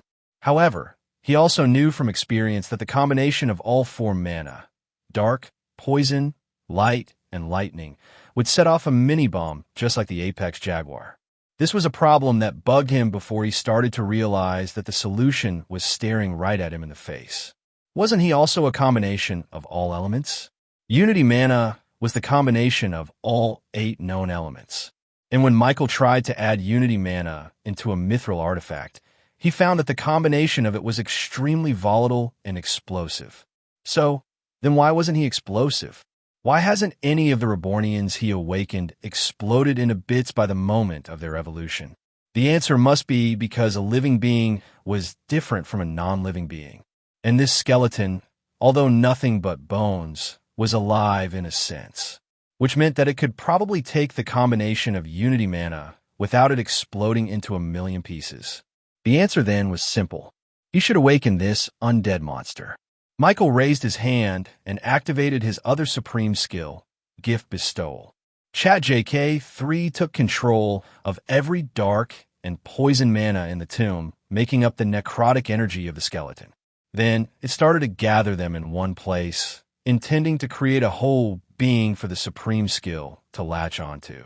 Michael looked at the skeleton in its bluish-green eyes of light, and the skeleton looked back at him, waiting. He only said one word, awaken. A white light began to envelop the skeleton, bathing it with the power of a supreme skill. It began to course through Michael's veins, with all 8 elemental mana mixing together to create unity. As the words left his mouth, he came into contact with the necrotic energy in the skeleton. And just like with a normal living being, his supreme skill began to change and evolve the very mana structure of the skeleton, infusing it with the mysteries of Unity mana. The dark and poison mana that was innately present in the skeleton began to be bombarded with Unity, with all elemental mana, and forced the light mana to enter into the orbit of the necrotic energy. The dark and light mana that was supposed to cancel each other out began creating a bond with each other than destruction. The mysterious and contradicting relationships of a Unity mana somehow allowed the two to coexist within each other's orbit. All the knowledge gained from observing the skeleton affected the awakening of the skeleton. Michael was sure that if he didn't know how necrotic energy worked, he wouldn't have been able to awaken the undead creature, even if he tried. Slowly, the corrosive power of the necrotic energy began to be tamed, with it no longer destroying the limited consciousness inside the undead skeleton. Every point of power inside the skeleton's ribs, all his 9 stars of mastery, began to be changed fundamentally as light mana began to be infused in its entirety. Then boom, a shockwave of light exploded out from the skeleton, making Michael take a step back. Even he was slightly blinded from his sight. It felt like he was looking directly at the sun. After all, this was the first time that he had ever awakened something this powerful. After a few more seconds, the light subsided, and the only thing that remained in the tomb was a normal-looking skeleton standing upright.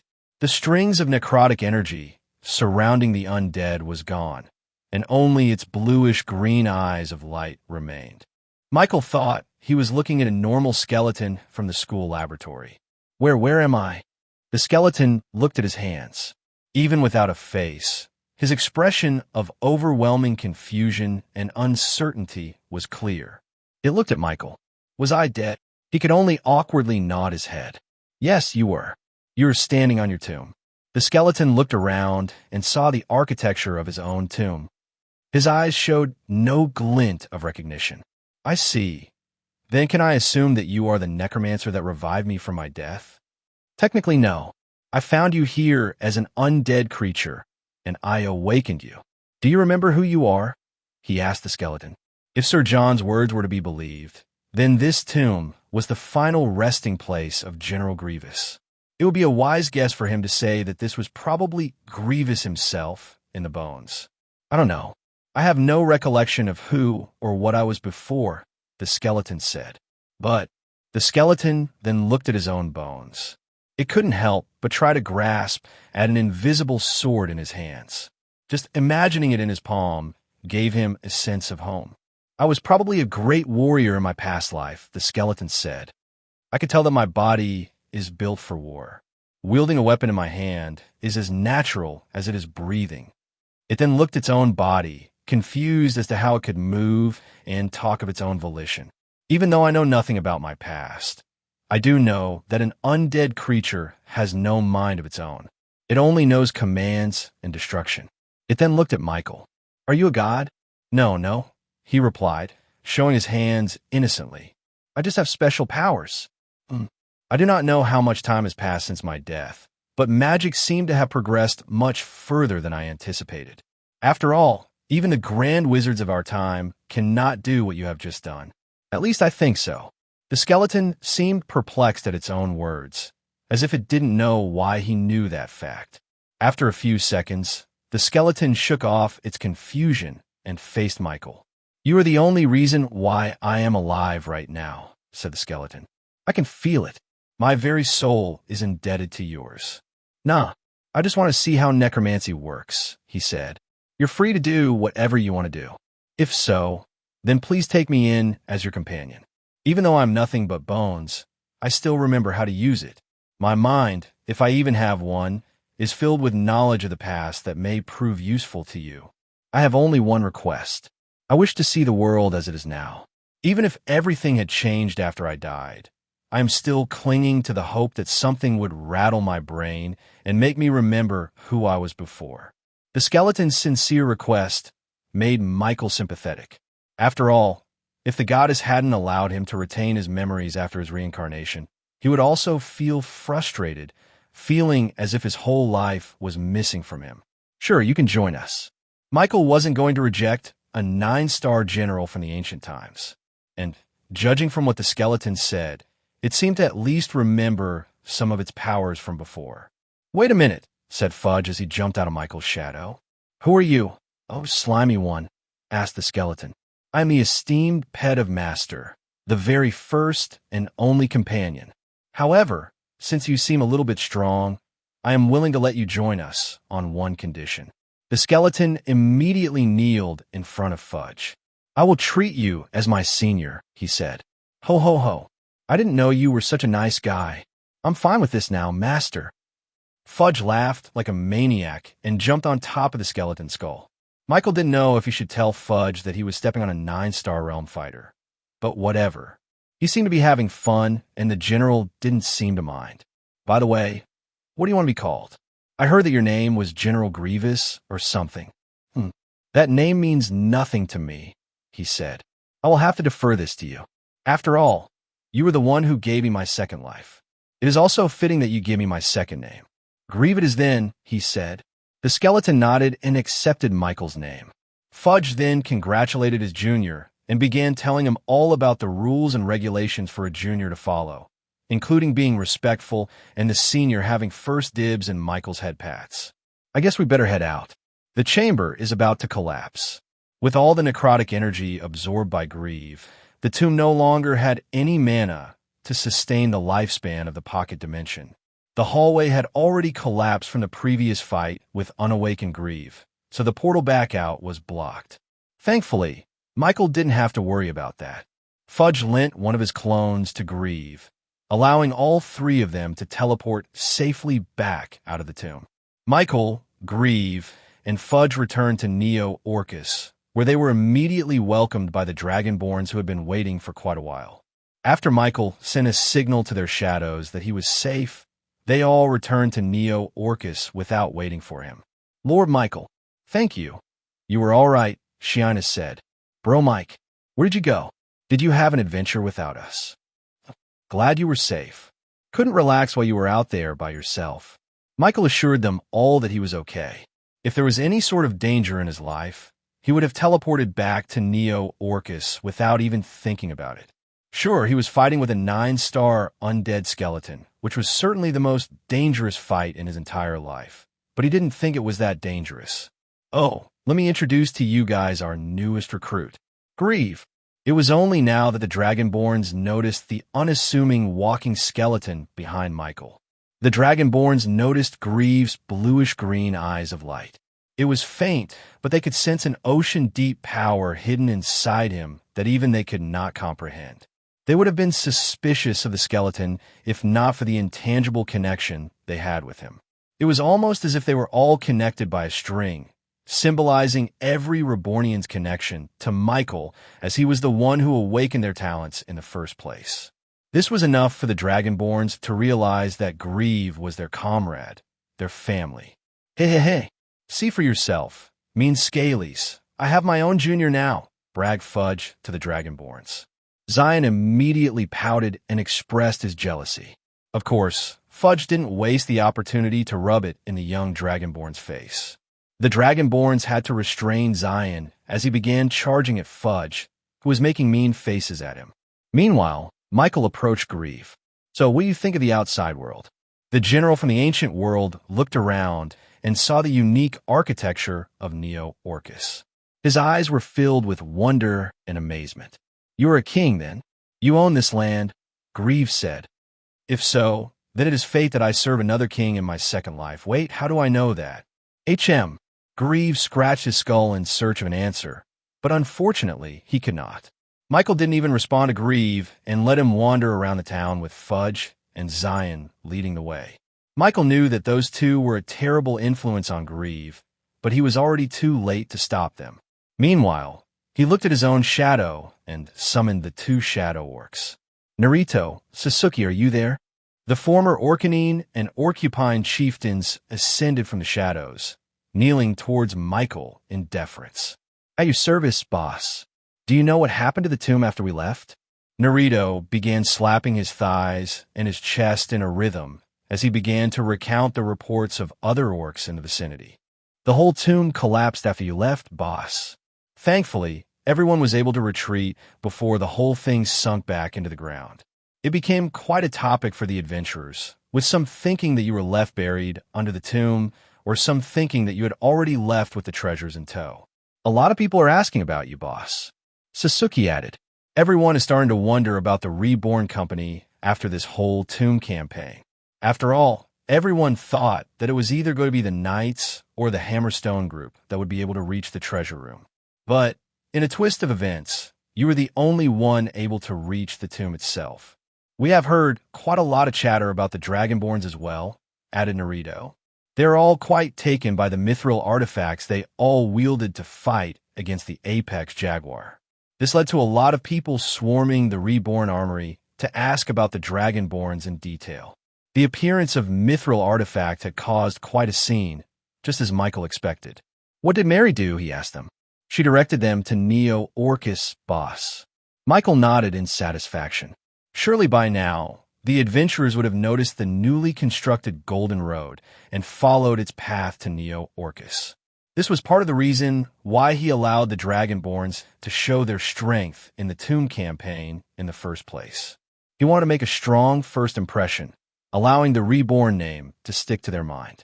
And once their curiosity piqued, they would then follow the Golden Road and reach Neo-Orcus in search for answers. What was a Reborn company? Who were the Dragonborns? Who was that golden-haired boy who reached the tomb by himself? And once they reached Neo-Orcus, they would be so surprised by everything the town had to offer that they would completely forget why they were there in the first place. Then, they would eventually find out about the King's region, which would lead them straight to the nation of Reborn. This was Michael's plan to get more visitors to the Parched Lands. This was the very goal of the Golden Road to begin with. It was a cookie crumb path that everyone would slowly follow until they reached the end, the nation of Reborn, where all their dreams would come true. And sure enough, a couple of days later, the first batch of adventurers arrived in Neo-Orcus. They were the ones who witnessed the Dragonborns defeat a 6-star undead creature by themselves. And technically, they would be the first tourists of the Golden Road itself. Of course, the town welcomed their arrival with happy smiles and chocolate bars in hand. Meanwhile, conversations were happening in Angora City. It wasn't long before the results of the Tomb expedition were brought back to the capital city. At first, the news was limited to the companies who joined the Tomb campaign, like the Hammerstone Company and others. But as time passed, the news spread like wildfire. Many couldn't believe that a no-name company would be able to pull off such a feat. Most of the top adventuring companies in Angora City had never even heard of the Reborn Company at all. Of course, there were some who recognized their name through the chocolates being sold on the market. But that only increased confusion within everyone. A snack company owning an armory? Those were two completely different things. Not only that, but there were also rumors that the adventuring party of the Reborn company were in possession of mithril relics. That idea was absurd for most people, especially for smithing companies within Angora City. They knew exactly how rare it was, and how nobody could buy it so easily even if they had all the money in the world. Even Butch, leader of the Hammerstone Adventurers, had to convince his company that what he saw was real. Of course, even Sir John was met with a lot of doubtful glares from other knights in the court. Everyone began to speculate about the Reborn company. But none of them knew that their own shadows were twitching and morphing unnaturally under their feet.